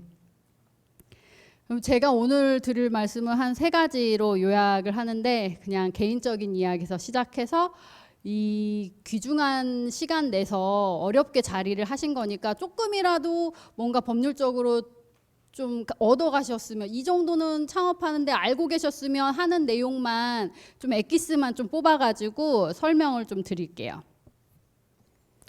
제 변호사가 되기까지 좀 부끄러운 얘기예요. 제 인생의 암흑기에 대해서 설명을 드릴 건데요. 이 옆에 있는 이거 뭐죠? 이 소개 자료는 제가 서울대 로스쿨에 1기로 입학을 했었는데 그때 그 로스쿨 입학하는 사람들 다 소개하는 소개 자료였어요. 근데 저는 여기서 굉장히 다른 사람들은 뭐 자기 뭐 하다 왔고 막 이러는데 저는 굉장히 뭔가 안 좋은 얘기만 막 썼거든요. 근데 이게 정말 사실이고요. 저는 정말 꿈이 무술소녀였어요. 그래서 학교 다닐 때 항상 추리닝만 입고 다니고 그래서 추리닝 입고 다니다가 어느 날 누군가가 체대생이세요? 이렇게 물어봤는데 그게 너무 기분이 좋았거든요. 그때.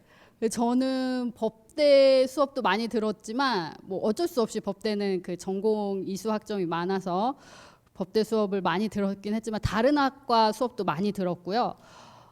특히 그 뭐 호신의 이론과 막 실체 막 이런 그런 수업도 많이 들었고 정말 몸을 쓰는 일을 하고 싶었어요. 그래서 저의 20대 초중반은 제 꿈을 위해서 다 투자하는 시간이었죠. 그래서 그 당시에 저의 꿈은 이거 나중에 뭔가 티저나 뭐 이런 걸로 나갈 때 편집될 것으로 생각을 하고 말씀을 드리는데 저는 막 국정원이랑 청와대 경호실 이런 데를 가고 싶었어요. 그래서 굉장히 그게 1년에 한 번씩밖에 안 뽑았거든요. 그래서 굉장히 열심히 준비를 하고 27가지 그거를 위해서 계속 고시 보듯이. 그래서 저는 사실 법대생인데 사실은 한 번도 본 적이 없어요. 그래서 사실 과목이 뭔지도 모르고 왠지 모든 저의 친구들이 다 사실을 준비한다고 했을 때 이게 정말 좋을까? 그러니까 남들 다 한다는데 이거 그냥 따라가는 게 좋은가? 막 그런 생각이 들었어요. 것 같아요. 이유 없는 반발심. 그래서 좀 잘못 생각했었던 거죠. 그래서 변호사가 그때 당시에는 뭘 하는지도 잘 모르고 그래서 그냥 막연히 싫었던 것 같아요. 남들 다 한다니까. 그래서 그리고 저는 어렸을 때부터 약간 좀 가치를 위해서 일을 하고 싶다라는 생각을 많이 했거든요. 그래서 지금 있는 펌이 조금 저랑 맞는 이유도 그러니까 뭔가 공익적인 활동을 많이 하고 그 가치를 위해서 좀 일을 한다라는 측면에서 좀 이렇게 보완이 되는 부분이 있어요. 일반 그런 로펌보다.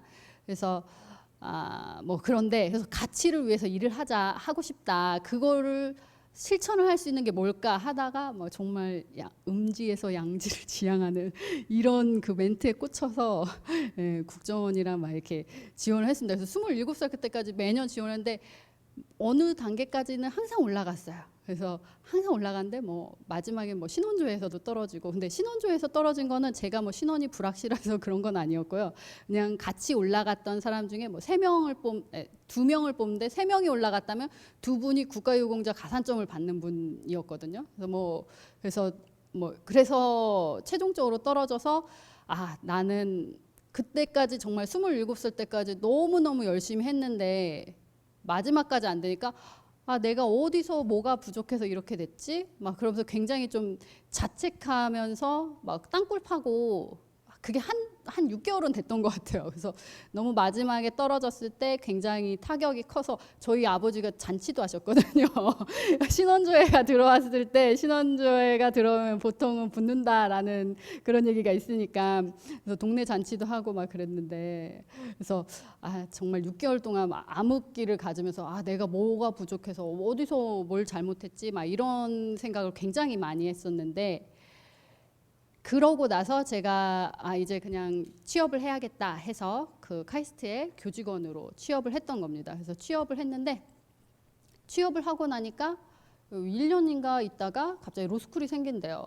근데 일을 해보니까 여자는 왜 전문직을 해야 되는지 알겠다. 그러니까 정말 뭔가 큰 꿈을 세우고 그런 게 아니라 정말 일을 하는데 여성이 일을 그러니까 제대로 능력대로 인정을 받으려면은 전문직을 해야 되겠구나라는 생각이 좀 들었어요. 그래서 로스쿨이 생긴다고 하니까 이걸 지원을 해봐야 되겠다. 1회니까 뭔가 이때가 아니면 못 들어갈 것 같고 그래서 지원을 했어요. 근데 지원을 하고 나서 정말 너무 다행이었던 게 제가 그 대학교 때 준비를 국정원이나 뭐 이런 데를 준비를 하면서 학점하고 영어 성적을 굉장히 신경을 많이 써놨었거든요.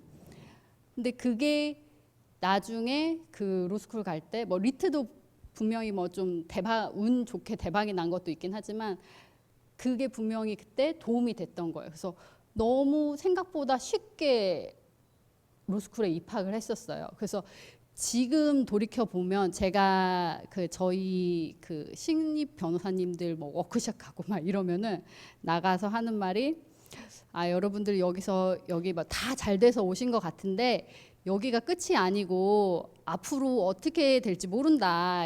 그래서 여기서 뭐 몸이 안 좋아지셔서 뭐 그만두실 수도 있고 아니면 그러니까 전문 분야가 마음에 안 드셔서 그만두실 수 있고 막 이런데 그럴 때마다 내가 뭔가 잘못했다거나 내가 부족하다거나 그래서 이런 결과가 나오는 게 아닌가 이런 안 좋은 결과가 나오는 게 아닌가 이런 생각을 하실 수 있는데 그런 생각을 하지 마셔라. 그러면서 말씀을 드린 게 이 내용이거든요. 그래서 정말 죽을 때까지 정말 해봤는데 해도 안 되면은 옛날에 그런 말 있잖아요. 7.8기라고. 근데 저 그 말 진짜 싫어합니다. 7.8기 했더니 계속 떨어진 거거든요. 그거는 정말 뭔가 죽을 때까지 정말 했는데 열심히 했는데 안 되면 그거 안 되는 거고 그냥 그때는 포기를 하셔야 할 용기를 가지셔야 돼요. 여기서 포기하고 다른 길을 생각을 하는 것도 방법이다라는 말씀을 드리고 싶었어요. 그래서 앞에서 너무 그러니까 막 열심히 하고 막 이러면은 다 이 선이 모여져가지고 좋은 면이 된다라고 말씀을 드렸는데 저는 어느 순간 살아보니까 정말 해도 안 되면 그거는 정말 길이 아니니까 거기에 그때는 포기하는 용기도 가져라라는 말씀 드리고 싶고요. 그리고 이렇게 포기를 한다 하더라도 내가 부족해서 그런 건 그렇다고 자책하지 말라는 말 꼭 해드리고 싶었거든요. 그래서 내가 넘쳐도 안 되는 일이 있더라. 근데 그게 지나고 보면 이게 정말 내 인생의 밑바닥이다라고 생각을 했는데 지나고 보면 그게 다음 스텝을 위한 뭔가 교두보가 된다든지 뭔가 발받침이 된다든지 다 쓸모없는 경험은 없더라라는 말씀 드리고 싶었고요. 그래서 절대 나 자신을 탓하지 말아라라는 말씀 드리고 싶었습니다. 그러면은 이제 스타트업 전문 로펌이에요. 저희 창업 준비하신다고 하면서 저는 전국에 있는 대학교에 강의를 좀 많이 가고 있습니다. 저의 주 고객님들은 교수님들, 기술을 가진 교수님들이셔가지고 교원 창업 기업을 많이 담당을 하다 보니까 전국에 있는 교수님들을 상대로 강의를 많이 가는데요. 그때마다 뭐 드리는 말씀이 변호사를 가까이에서 나쁠 거 없다. 그래서 근데 교수님들도 그렇고 뭐 다른 분들도 그렇고 변호사 만나는 거 너무 좀 부담스러워요. 뭔가 문제 있을 때 만나야 할 것 같고 만나면 막 이렇게 막 돈 들여야 할 것 같고 막 그런 얘기 많이 하시더라고요. 근데 저희 그 뭐 스몰톡 굉장히 좋아하고요. 아무 때나 시도 때도 없이 연락하셔도 좋고 그래서 그러면서 뭔가 전혀 생각지도 못한 법률 문제에 대해서 저희가 짚어드릴 수도 있고 그렇거든요. 그래서 변호사랑 가까이 사업을 하시려면은 일단 변호사랑 가까이 지내셔야 됩니다. 그래서 그리고 제가 말씀을 드리는 거는 스타트업 창업 준비하신다고 할 때 저희 법인 이름을 한 번도 안 들어보셨다 하면은 조금 문제 있으신 거예요. 그래서 저희가 스타트업 전문 로펌 중에 1위라고 제가 말씀을 드리거든요. 그래서 저희가 스타트업계의 김앤장이다 라고 말씀을 드리는데, 예. 그래서 저희 고객 중에 뭐 많은 분들이 대형 로펌 가셨다가 뭔가 컨플릭트, 그 대형 로펌에 가면은 기존 고객들이 대기업들이 있어요. 그러면은 그 고객을 상대로 뭔가 소송을 해야 할 일이 있거나 아니면 계약서를 검토를 해야 할 일이 있거나 그러면은 대형 로펌에서는 스타트업의 입장을 대변해 주기가 어려워요. 왜냐하면 대기업을 원래 고객을 잡고 있기 때문에 스타트업보다는 원래 가지고 있었던 대기업을 이렇게 대리하는 게 더 돈이 되겠죠. 그래서 다들 저희한테 많이 옵니다. 그래서 저희 고객들 중에는 그러니까 정말 저희 고객층이 다양한데요. 그러니까 초기 창업 기업들도 많고요. 그리고 이렇게 그러니까 중견 기업들 IPO도 다 하고 상장해서 이렇게 중견 기업이라고 불릴 수 있는 그런 기업들도 있고 대기업도 있습니다. 그래서 그런데 저희 로펌에 대해서 설명을 드리려고 이런 얘기를 했던 건데요. 저희 로펌도 사실은 스타트업이나 마찬가지예요. 설립된 지 2017년에 설립됐습니다. 설립될 때 3명이서 설립을 하셨는데 저는 창립 멤버는 아니고요. 뭐 태평양이랑 뭐 김앤장이랑 이런 데서 일하셨던 파트너 변호사님들이 독립을 하셔서 나와가지고 스타트업 전문 로펌을 차리자 해서 차리신 거고요. 2020년에는 저희가 올해 그 스타트업으로 부티크 로펌으로 그 ALB라고 해서 아시아 그러니까 리걸 분야에서 상을 주는 데가 있어요. 그래서 거기에서 상도 받고 2022년에는 엔터테인먼트 쪽에 저희가 국내 3사 그러니까 JYP, 뭐 SM, 뭐 YG 이렇게 3사를 다 대리를 하고 있습니다. 그래서 그 미디어 콘텐츠 쪽으로는 그리고 각종 영화사도 많고 제작사도 많고 그래서 그렇습니다. 그래서 그런 쪽으로 또 상도 받았고, 그래서 그리고 저희 특화 분야를 좀 설명을 드리면요. 산업 분야별 업무를 좀 소개를 해드리면요. 뭐 보시면 알겠지만 콘텐츠 미디어, 뭐 개인정보, 뭐 ICT 그리고 뭐 블록체인, 금융, 핀테크 여기 보시면 아시겠지만 저희는 굉장히 기술 프렌들리한 그런 기업입니다. 그래서 저희가 저희를 소개를 할 때 4차 산업 전문 로펌이다. 막 이렇게 설명을 드리는데요. 사실 실제로 그러니까 일례로 블록체인 같은 분야는 저희 국내에서 저희 자문을 안 받고 나온 블록체인 관련된 그런 서비스는 거의 없다고 보시면 됩니다. 그래서 그렇게 그리고 뭐 바이오 헬스케어도 그렇고요. 얼마 전에는 저희가 항공우주 관련돼 가지고 세미나를 했었거든요. 저희 고객이 항우연도 있고 그래서 항공우주 관련돼서도 저희가 막 보험 관련된 보험부터 해서 막 그러니까 여러 가지 분야로 다양하게 기술 친화적인 그런 서비스를 제공하고 있습니다. 근데 이런 것만 하는 게 아니라 저희는 공익 활동도 굉장히 열심히 하고 있습니다. 그래서 저희 법인에 소속된 변호사들이 그 대한민국에 있는 변호사들이 1년 동안 뭐 10시간 정도의 공익 시간을 채워야 된다라는 그런 의무 규정이 있는데 저희는 거기 10시간 1년에 10시간이라면은 저희는 거의 50시간 정도 이렇게 막 5배 이상으로 공익 활동을 하고 있는데요. 그 공익 활동 관련돼서도 디테크라고 해서 기술 공모전입니다. 그래서 디세이블드 해서 장애인 관련된 기술을 가지고 창업하신 그런 기업들 그러니까 모집을 해서 그러니까 상을 드리는 그래서 국회의원 상도 있고요. 보건복지부 장관상도 드리고 있고요. 상금도 1,000만 원부터 시작을 합니다. 그래서 꽤 좀 빵빵합니다. 그래서 디세이블드 관련돼서 혹시 창업하실 계획이 있으시면은 저희가 약간 좀 이쪽 분야에서는 교두보 같은 그런 데가 되고 있습니다. 그래서 그러니까 좀 생각을 해보시면 좋을 거고요. 그 외에 디체인지라는 사업도 있는데 이거는 또 사회법 관련돼서 그러니까 제도를 개선하는 겁니다. 그래서 일례로 배드파더스나 그 사단법인 양육비 해결 총연합회라고 있어요. 근데 그동안 양육비를 전 남편이 뭐 주지 않았을 때 이거를 막 감치도 하고 막 이렇게 하는데 뭐 30일이 그 최장 기간이거든요. 30일 동안 살고 나오면은 또 안 내요. 그래서 이거를 어떻게 할까 하다가 법이 바뀌어 가지고 이제 형사 처벌도 가능하게끔 법이 변경이 됐습니다. 근데 지금까지 아무도 이거를 형사 처벌을 안 했던 거예요. 그러니까 수사기관에서 경찰에서도 그렇고 검찰에서도 그렇고. 그래서 저희가 작년부터 이거를 조금 공론화해서 1호 사건으로 경찰에서 기소 의견이 나가게끔 그런 사례가 있습니다. 그래서 기소 의견으로 검찰로 올라가니까 이제 검찰에서 너 이거 기소된다라고 그 피의자한테 얘기했겠죠. 전 남편한테. 그러니까 1억 1천만 원이라는 그 밀린 양육비를 일시불로 지급을 한 케이스가 있습니다. 그래서 검찰에서 최종 처분은 기소 유예해주겠다라는 거거든요. 다음에 걸리면 또 그러는 거죠. 그래서 그런 활동도 많이 하고 있습니다. 그래서 공익적인 활동도 많이 하고 있는 펌이다. 예, 그래서 스타트업 전문 로펌에서 변호사를 일할 때 좋은 점이 뭐냐라고 했을 때,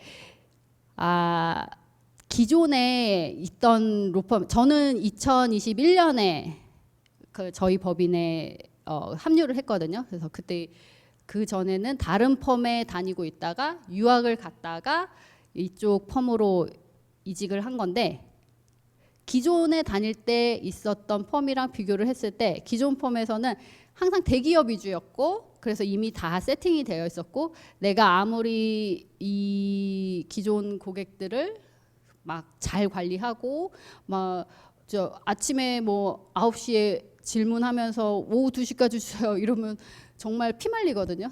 그래서 그런 피말리는 거를 막 무릅쓰고 정말 건강을 해치면서 열심히 답을 주고 해도 이 대기업들은 항상 저의 고객이 아니라는 생각이 있었어요. 근데 스타트업이랑 일을 하다 보니까 스타트업들은 그러니까 일단 에너지가 좋아요. 파이팅이 넘치고 어느 스타트업은 저랑 같이 막 스몰톡 하면서 변호사님 제가 꼭 대형 고객이 되겠습니다. 막 이렇게 얘기하기도 하거든요. 그래서 저도 정말 이게 뭐 가벼운 말일지언정 그런 얘기를 해주는 것 자체가 너무 기분이 좋거든요. 그리고 이 사람들이 성공을 하면서 나도 성공을 하게 되는 그 윈윈하는 그게 너무 좋은 거예요. 그래서 스타트업 변호사로 일할 때 좋은 점은 일단 에너지를 고객으로부터 얻을 수 있다라는 게 가장 좋고요. 근데 또 그러니까 스타트업 변호사로 일을 하다 보니까 스타트업 대표님들이 대부분 나이가 조금 어리시다 보니까 사회 경험이 없으셔서 실수하시는 부분도 있어요. 그래서 그런 부분은 이런 부분은 에티켓적으로 이렇게 조심하셔야 할 것 같다라는 얘기를 그러니까 친한 사이에서는 해드리는데 그게 또 안 친하거나 이러면은 저도 그냥 가만히 있거든요. 그래서 어느 정도까지 내가 말씀을 드려야 할지 항상 고민이 되는 부분은 있어요. 그래서 그 창업하셔서 다들 대표님이 되실 거니까 앞으로 일을 하실 때 약간 그 에티켓적인 비즈니스 에티켓 정도는 조금 알면서 시작을 하셨으면 좋겠다라는 말씀 드리고 싶고요. 그리고 스타트업에게 변호사가 필요한 점. 스타트업은 그 대형 펌도 아닌데 대기업도 아닌데 뭐가 변호사가 필요할까요? 라고 생각하시는 분들이 많아요. 그리고 이렇게 그냥 우리끼리 하면 되지 라고 생각하시는 분들 많거든요. 근데 그런 게 다 쌓여서 나중에 큰 리스크로 다가옵니다. 그래서 초기 스타트업이 주의해야 할 이슈 관련돼 가지고 제가 좀 정리를 해드릴게요. 그래서 시드머니, 엔젤 투자 단계예요. 엔젤 투자는 거의 5억 미만에서 투자를 받을 때를 말하고요. 그냥 묻지도 따지지도 않고 너한테 투자해줄게 이런 단계라고 보시면 되고, 내가 뭔가 성과를 내지 않아도 매출이 없어도 그때 이렇게 돈을 주시는 아주 친절하신 분들이죠. 이 단계에서 가장 많이 발생하고 꼭 반드시 정리하고 넘어가야 될 게, 일단 이 단계에서 뭘 하겠어요? 법인 설립을 하셔야 되겠죠. 법인 설립을 하시면서 정관도 작성을 하시는데, 이 정관을 굉장히 허투루 보시는 분들이 많아요. 그래서 법무사 통해서 그냥 법인 설립 맡기다 보니까, 아니 상장회사 정관을 가져다가 일반 스타트업인데 자본금 1억도 안 돼요. 대부분 5천만 원 미만인데 상장회사 정관을 가져다가 쓰는 사람, 그런 기업들이 있거든요. 그러면은 굉장히 스타트업 입장에서는 받을 수 있는 혜택을 전혀 못 누리게 되는 그런 결과를 초래합니다. 그래서 정관 너무 쉽게 생각하지 마시고요. 그냥 아무 데서나 아는 뭐 법무사 통해서 이렇게 하면 되지라고 생각하시면 안 돼요. 그래서 일례로 뭐 주주총회 소집 통지서를 자본금 10억 미만이면은 생략할 수 있습니다. 근데 그거를 정관에다 꼭 규정을 해야 되거든요. 대부분의 스타트업이 이 부분에서 미스를 하는 경우가 많아요. 그래서 주주총회 소집을 하는 게 최소 2주가 걸립니다. 2주 동안 통지 보내고 기다렸다가 절차를 진행을 해야 되는데, 스타트업이 이거 기다리려면 엄청 오래 걸리는 거거든요. 굉장히 늦어지는 거예요. 그래서 이거를 정관에 규정을 하시면은 생략을 하실 수가 있습니다. 이런 스타트업에 맞는 정관 내용이 있어요. 그래서 그런 부분 주의하셔야 되고요. 여기서 그리고 또 중요한 게 동업자 계약입니다. 법인 설립 전에는 동업자 계약이라 하고, 법인 설립 후에는 주주간 계약이라고 하겠죠. 근데 이게 정말 아무리 강조해도 지나침이 없는 게요.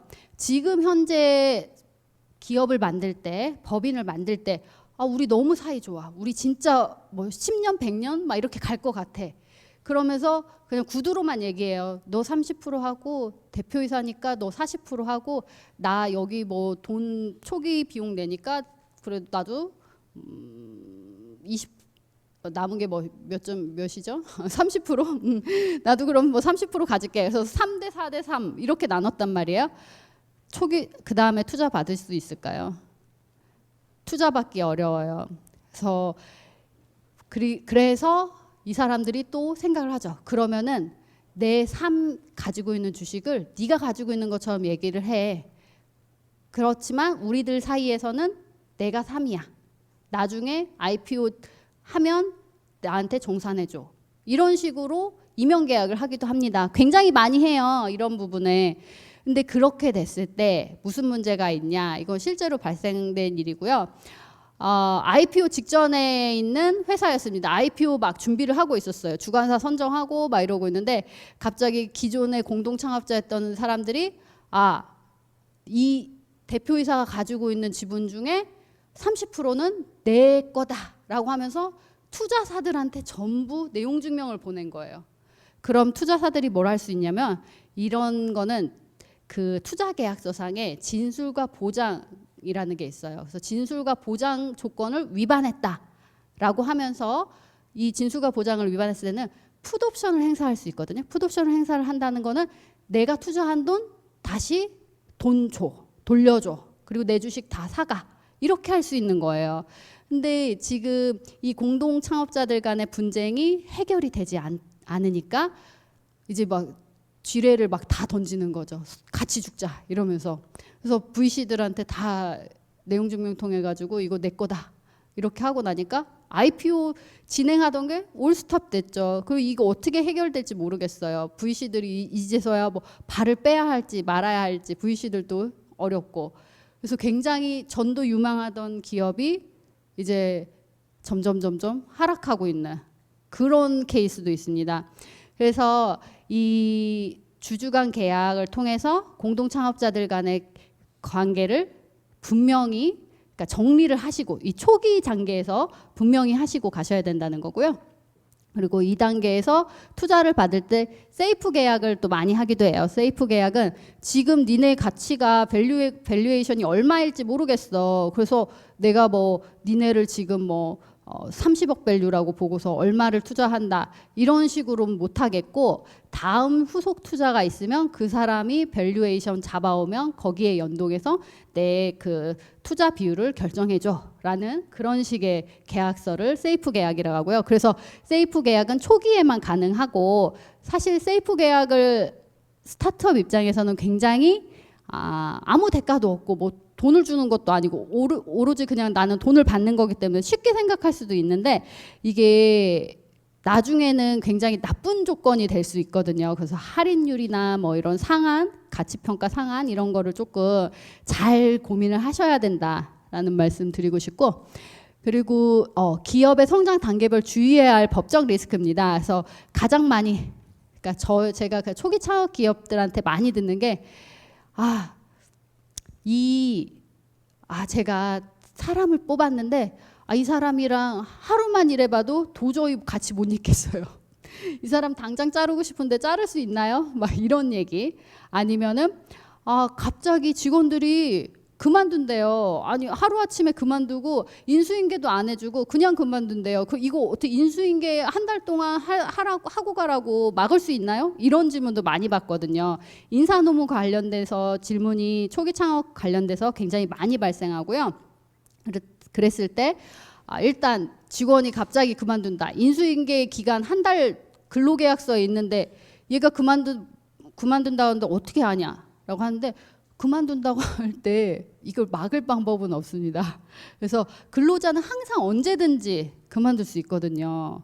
이거에 대해서 뭐 손해배상, 너 인수인계 안 해주면 손해배상해 이런 식으로 근로계약서에 써도 그건 다 무효거든요. 그래서 이 부분은 어쩔 수 없어요. 초기 창업 기업이 갖고 있는 어쩔 수 없는 그런 안고 가야 하는 그런 어려움이라고 생각을 하시고, 그냥 인수인계 안 해준다, 안 해주고 그만두겠다 해도 그냥 뭐 살살 달래서 어느 정도의 인수인계까지 하게끔 이렇게 살살 달래서 좀 하셔야지, 이걸 막 법률적으로 이렇게 막 해결을 하려고 하시면은 좀 방법이 없고, 그리고 우리나라에서 또 해고가 굉장히 어렵습니다. 그래서 말씀을 드리는 게, 근로계약서 쓰실 때 항상 시용기간, 그러니까 수습기간이라고 하죠. 3개월 꼭 두시는 게 좋다. 왜냐하면 그 3개월 동안에는 자르셔도 문제가 없어요.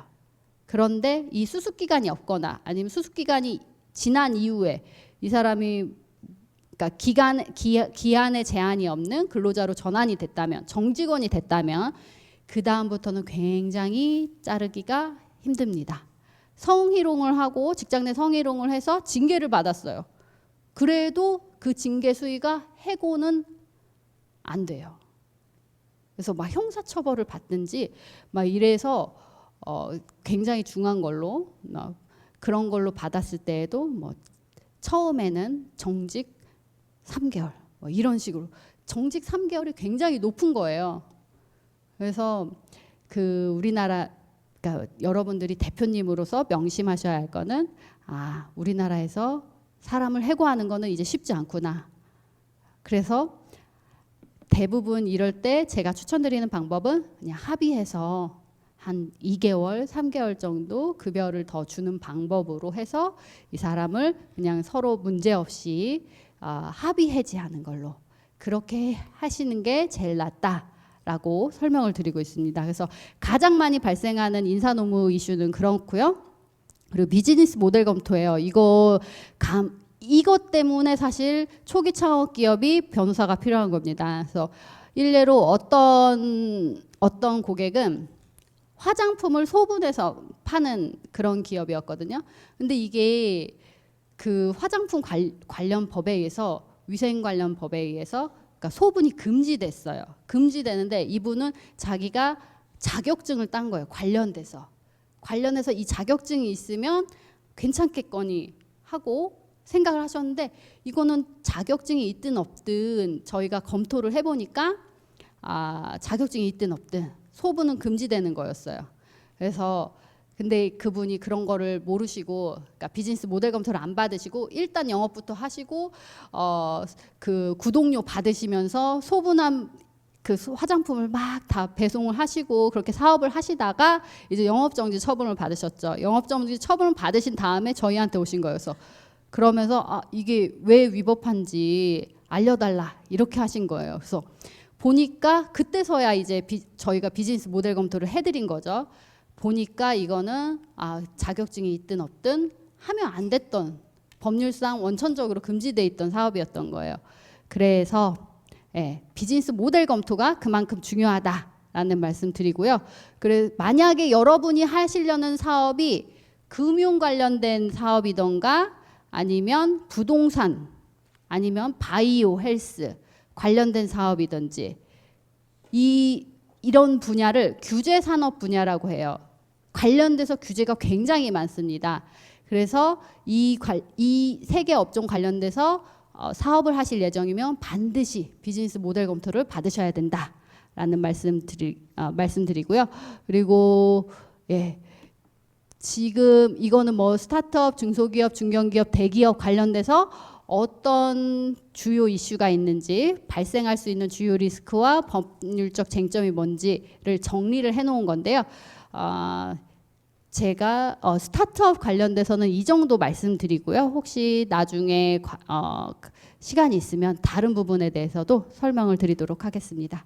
그럼 개인 질문, 제가 이화인에게 하고 싶은 말로 여러분들 정말 소중한 사람입니다. 그래서 저는 항상 그러니까 그 암흑기를 극복하면서 아침에 일어나면 하는 말이 있었어요. 나는 밝고 강하고 아름답다. 이 말을 꼭 했거든요. 그게 굉장히 저한테 힘이 됐던 것 같아요. 그래서 여러분을 스스로 대할 때 소중하게 대해 주셨으면 좋겠고 나는 정말 소중한 사람이다라고 가슴속으로 좀 느끼셨으면 좋겠어요. 그리고 목표를 설정하셨으면은 뒤돌아보지 마시고 목숨 바쳐서 정말 해보세요. 그리고 해도 안 되면 그때는 포기하셔도 됩니다. 그거는 여러분의 잘못이 아닙니다. 라는 말씀 드리고요.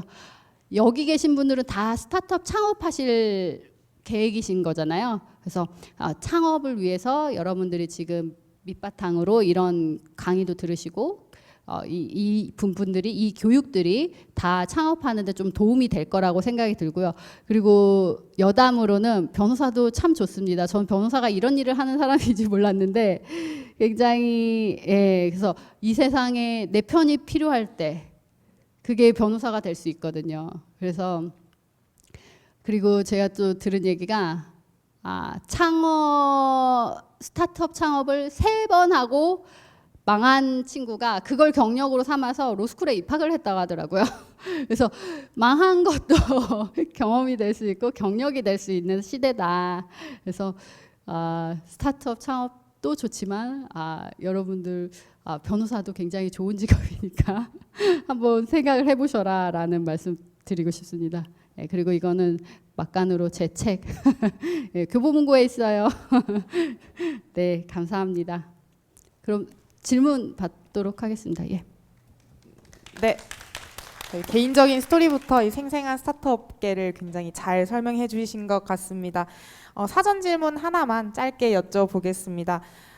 변호사님 다양한 분야 중에서 왜 스타트업 법률 자문 변호사가 되신 이유가 무엇인지, 그리고 좀 스타트업과 유관한 법률 자문 변호사가 되기 위해서 갖춰야 할 역량이 어떤 게 있는지 질문이 들어왔어요. 답변 가능하실까요?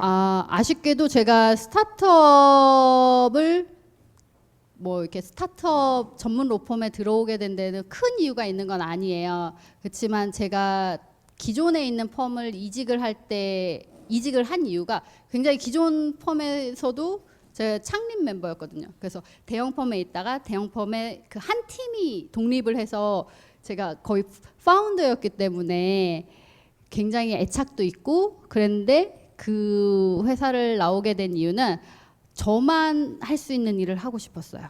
그래서 전문성이 굉장히 갖고 싶었는데 기존에 있던 펌에서는 이 전문성을 내가 아무리 일을 해도 전문성을 가질 수 없겠다라는 있다라는 좀 한계 같은 게 보였죠. 그래서 일단 전문성을 키워줄 수 있는 펌을 찾았고 그게 저희 지금 현재 법인이었고요. 그래서 저희 법인에는 변호사들마다 다 전문 분야가 있습니다. 그래서 다 중점적으로 하는 분야가 있고요. 그 분야들이 사실은 뭐 일반적인 뭐 기업 법무나 이런 것도 있지만 정말 스페시픽하게 많이 들어간 딥테크 분야도 있고요. 그리고 또 두 번째로 스타트업 그 전문 변호사들가 갖춰야 할 역량 뭐 이런 거 말씀하시는데 대부분이 그렇게 오해를 하시거든요.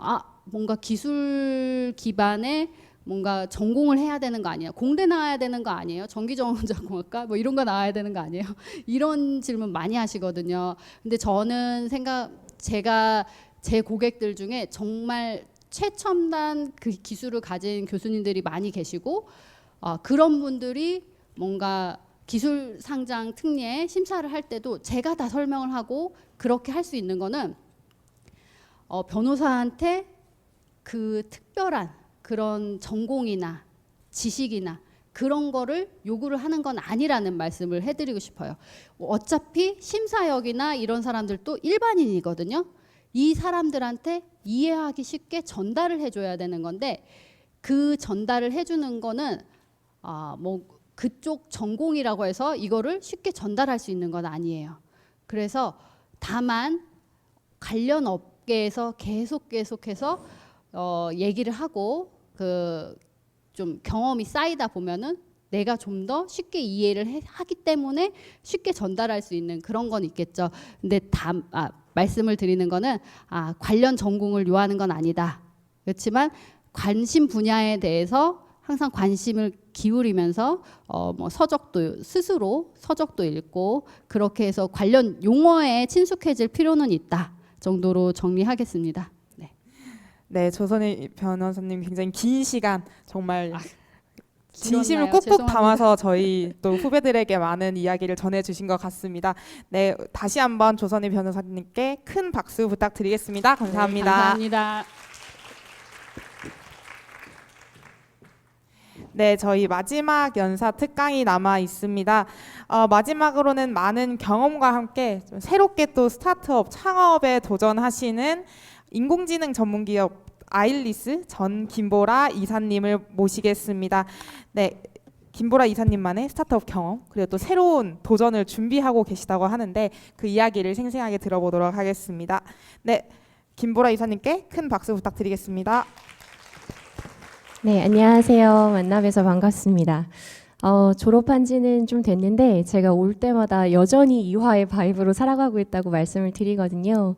원래는 인공지능 솔루션사였던 아일리스에서 진짜 불과 몇 주 전까지만 해도 이제 CEO로 재직을 하고 있다가 오늘 이 자리에서는 처음 제 스테투스가 바뀐 공식적인 자리예요. 그래서 아직 명함도 없습니다. 창업을 결심하게 됐고 제가 나중에 하게 될 이야기를 들으시면 어떤 일을 하고 싶은지 좀 말씀드릴 수 있을 것 같아요.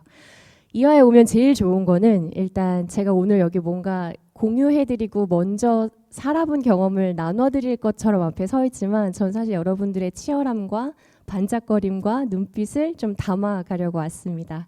그리고 저도 역시 마찬가지로 아까 앞서서 발표해 주신 분들처럼 창업을 하면 저런 고난이 따르고 지금 여기 준비해 주시는 분들처럼 그리고 루키 분들이 아까 이따 발표해 주실 것처럼 그분들처럼 여전히 긴장되고 좀 두렵고 초조하고 그렇지만 왠지 모르게 계속 신나고 설레이는 마음으로 이 자리에 왔거든요. 그래서 그 여러분들이 오늘 주시는 좋은 에너지를 담아가서 네, 제가 조금 더 용기를 낼 수 있었으면 좋겠습니다. 제가 사실 했던 일은 COO는 마지막 타이틀이었지만 people이라고 불리우는 보통 HR이라고 불리우는 인사 관련된 일을 10여 년 좀 넘게 했었습니다. 사람과 관련된 일을 한다고 하면 보통 어떤 장면을 떠올리실지 모르겠는데 물론 인사의 채용, 평가, 보상, 노무, 인사관리 이런 여러 가지 분야가 있지만 사실 제가 제일 중요하게 생각했던 건 인간에 대한 이해였거든요. 근데 인간에 대한 이해는 아직은 과학 분야로 연구 개발하고 있는 분야가 워낙 많고 사실은 계속 발견되고 있기 때문에 제 관심 주제는 생물학, 뇌과학, 신경과학 이런 쪽이 좀 더 많았었습니다. 그래서 오늘 제 제목도 Survival of the Fitt잖아요. 원래는 적자 생존을 영어로 번역하면 Fitter라고 번역을 하거든요. 좀 이 무시무시한 제목을 가지고 스타트업에서의 적자 생존이 어떤 의미인지를 좀 공유 드리려고 합니다. 원래는 이제 Survival of Fittest라는 이 표현은 다윈이 쓴 표현은 아니라고 해요. 근데 다윈의 사상을 이어받은 스펜서가 이 개념을 이제 만들었고 그걸 다윈이 다시 차용하면서 지금까지 모든 영어 책에는 적자 생존은 Survival of Fittest라고 자연 선택설을 이야기를 하고 있습니다. 근데 보시는 것처럼 이 책은 다정한 것이 살아남는다라는 책이에요. 이 책에 유화 교수님이기도 하신 최재천 교수님이 추천사를 쓰시면서 이렇게 표현을 하셨어요. 다윈이 스펜서의 용어를 채용할 때 최상급이 아니라 비교급으로 표현해서 Survival of the Fitter라고 했다라면 인간성의 진화에 대한 우리의 생각이 지금과 같이 거칠게 형성되지 않았을 것이라고 주장했다. 예전에 쓰신 책에서 이미 이렇게 얘기를 하셨던 거죠. 가장 잘 적응한 개체 하나만 살아남고 나머지 모두가 제거되는 것이 아니라 가장 적응하지 못한 자 혹은 가장 운이 나쁜 자가 도태되고 충분히 훌륭한 그래서 서로 손잡고 서로에게 다정한 개체들이 살아남는 것이다 라고 썼었습니다. 이 책을 조금 더 구체적으로 말씀드리면 실제로 이 책에서는 인간의 진화에 조금 더 유리했던 동물들이 사실은 인간 친화적이었다는 여러 가지 연구 결과들을 이제 주장해서 요약한 책이고요. 그래서 자연 선택 중에 가장 중요한 변수 하나가 다정함, 어떤 친근함 이제 이런 변수였다고 이야기를 하면서 조금 더 그 범위를 확장해서 어쩌면 인간도 그렇지 않을까라고 이야기를 하고 있는 책입니다. 근데 조금 더 구체적으로 말씀을 드리면 이제 제가 그래서 강한 자가 아니라 적응하는 자가 살아남는다는 말씀을 조금 표현을 해놨는데 책 이야기를 조금 더 드려볼게요. 초유기체 인간이라는 책이 있습니다. 정연보 교수님이 쓰신 책인데 이 책은 그냥 한국 분이 쓰신 책이에요. 번역된 책은 아니고 정연보 교수님의 주장은 이렇습니다. 초유기체라는 게 있는데 이 개념은 그러니까 내 개인의 생존이 아니라 집단의 생존을 위해서 개체가 자기의 생존이 불리하더라도 포기할 수 있다는 개념을 개미한테서 차용한 개념입니다. 그래서 개미는 여왕개미의 존속을 위해서 개미 개체의 존속을 포기할 수 있는 초유기체 집단이라는 거죠. 여기서 더 진화해서 인간도 어쩌면 조건부 초유기체일 것이다. 그래서 인간도 인간 전체 진화의 존속에 유리한 방향으로 개체의 어떤 희생, 헌신, 이타, 공생의 정신을 가지고 이롭도록 진화를 했던 결과물일 것이다라고 주장을 하면서 윤리, 법, 이제 도덕 이런 개념들을 완전히 새롭게 다루고 있는 생물학적인 책입니다.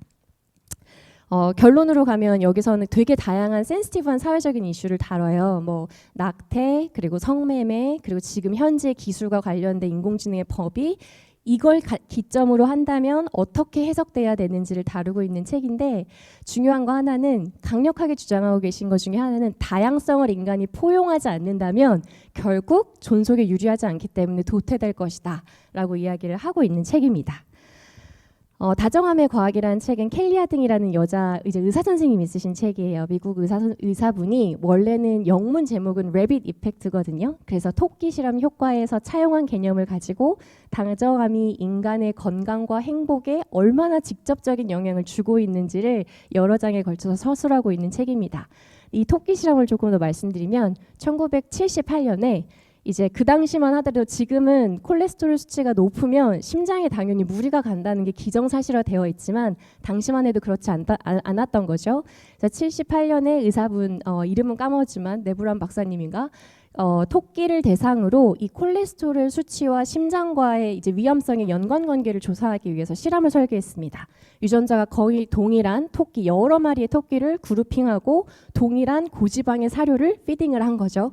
그리고 이 토끼를 마지막에 이제 관찰을 한 겁니다. 당연히 콜레스테롤 수치는 모든 토끼 그룹에서 똑같이 높았는데 중요한 이제 발견점 하나는 한 토끼 그룹 집단에서만 혈관을 미세하게 관찰해 봤더니 지방에 쌓여 있는 이 비율이 다른 토끼 그룹에 비해서 60%나 적게 발견된 거예요. 완전한 병수를 통제하고 토끼들이 동일한 사료를 먹었는데 얘네는 이 그룹은 왜 60%나 부작용이 감소한 결과가 있지? 자, 변수가 뭐가 잘못됐을 거야. 실험을 다시 설계합니다. 근데 그때 발견했던 변수 하나가 뭐였냐면 이 토끼들한테 이 토끼를 담당한 연구원, 내 그룹에 토끼가 있는데 이 그룹을 담당한 연구원분이 유달리 따뜻하고 친절한 사람이었던 거예요. 그래서 이분이 이 토끼들한테 다른 분들은 실험체에 먹이를 주는 활동을 할 때 이분은 토끼한테 이름을 지어주고 쓰다듬어주고 안아주면서 사료를 줬던 거죠. 당연히 의사분이었으니까 자, 우린 사회과학자가 아니야. 이 변수는 내가 용납할 수 없으니까 실험을 다시 설계하고 처음부터 하자. 몇 번의 거듭된 실험 끝에 늘 동일한 결과가 나와서 결국 사이언스지에 게재를 합니다. 건강이 좋지 않은 토끼에게 동일한 사료를 먹었으나 다정함과 친절함을 대했더니 부작용이 현저히 줄어들더라라는 결론을 가지고 이 책을 기술하기 시작하신 이제 그런 내용입니다. 마지막은 이제 최근에 구성주의 관점에서 감정이 실제로 어떻게 만들어지는지를 저 페이지 500페이지가 넘거든요.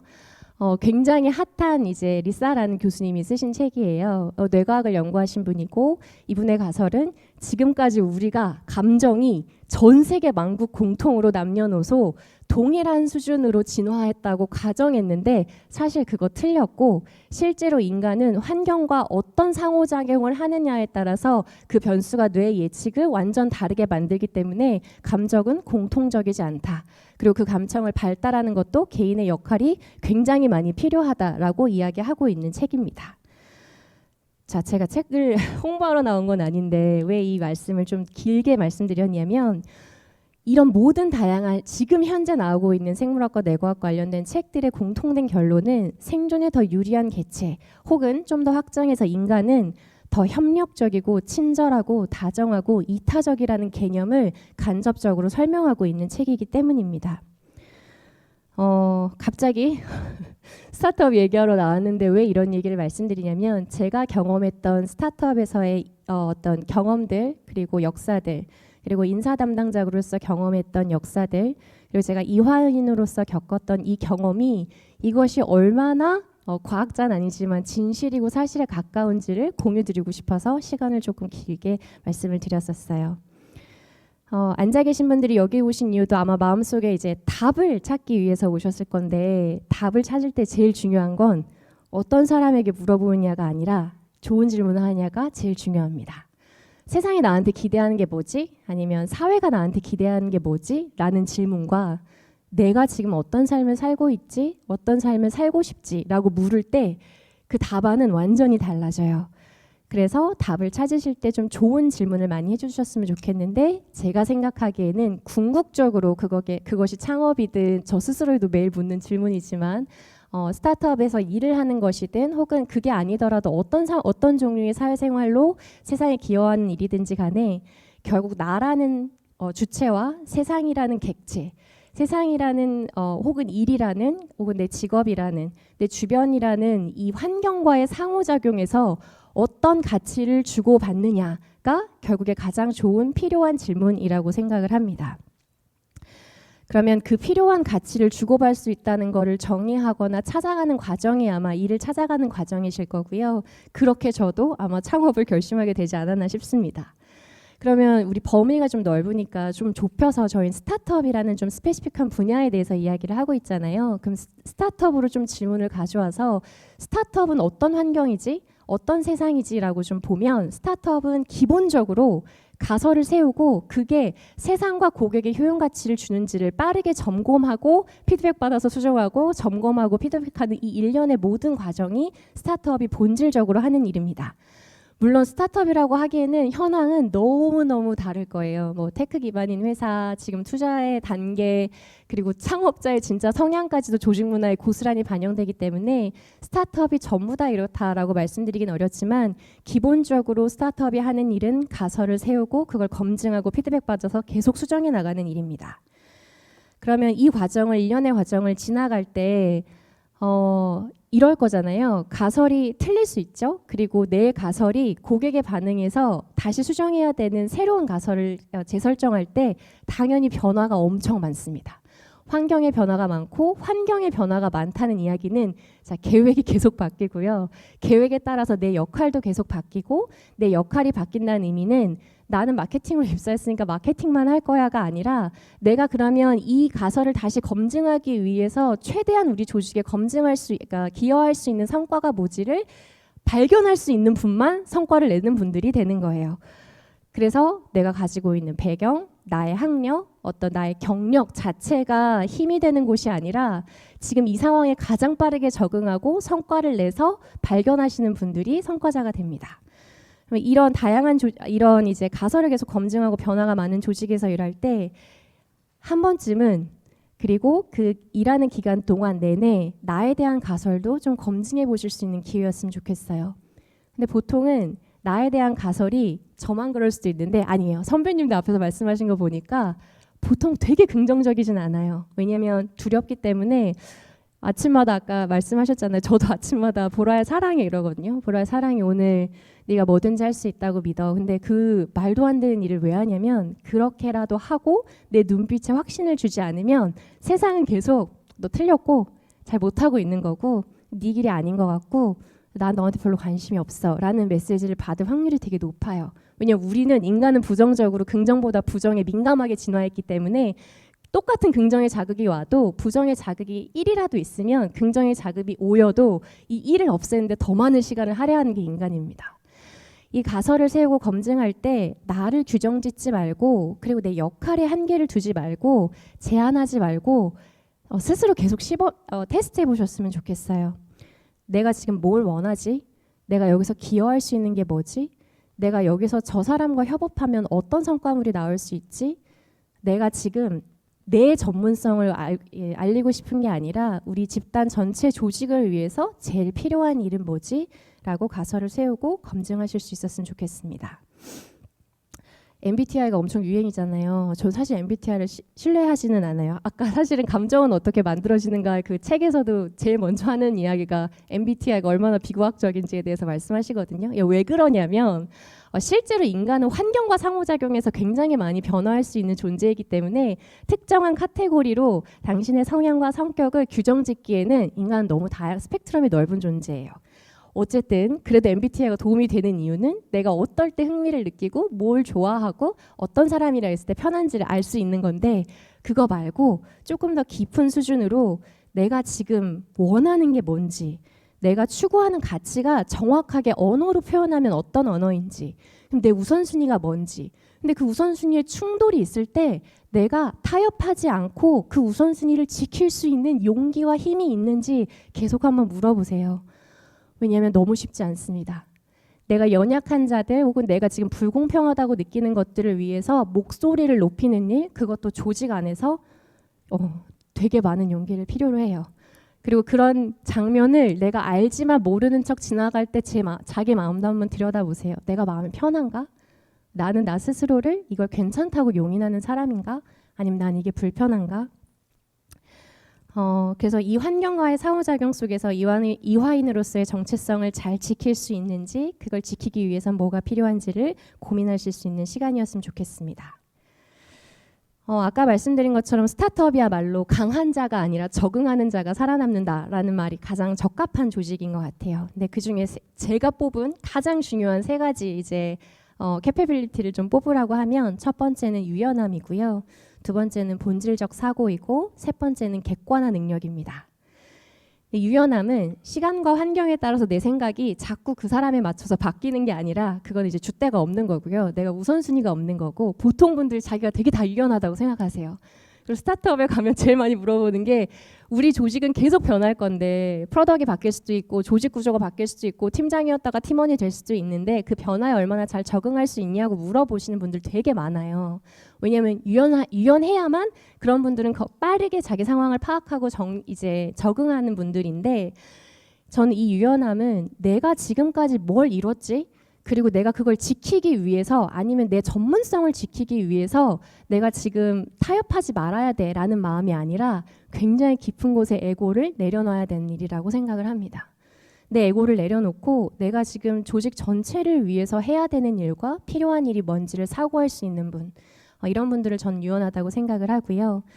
저희 회사에서는 제가 재직했던 회사에서는 이제 직급이 올라갈수록 정의를 이렇게 했어요. 전문성이 높아지는 게 아니라 그 사람이 얼마나 본질적인 문제를 다룰 수 있는가가 파트너가 되는 디렉터가 되는 자격 요건이라고 보았습니다.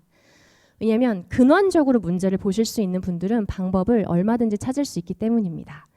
그래서 이런 본질적인 사고를 계속 왜를 물으시면서 발견하실 수 있는 능력, 그리고 마지막은 이제 메타인지라고 불려오는 객관화 역량인데요. 지금 내 상황과 내 감정을 다른 사람의 입장에서, 근데 그거는 뭐 내 친구 이런 거 말고 CEO의 입장에서는 이 상황과 감정이 어떻지?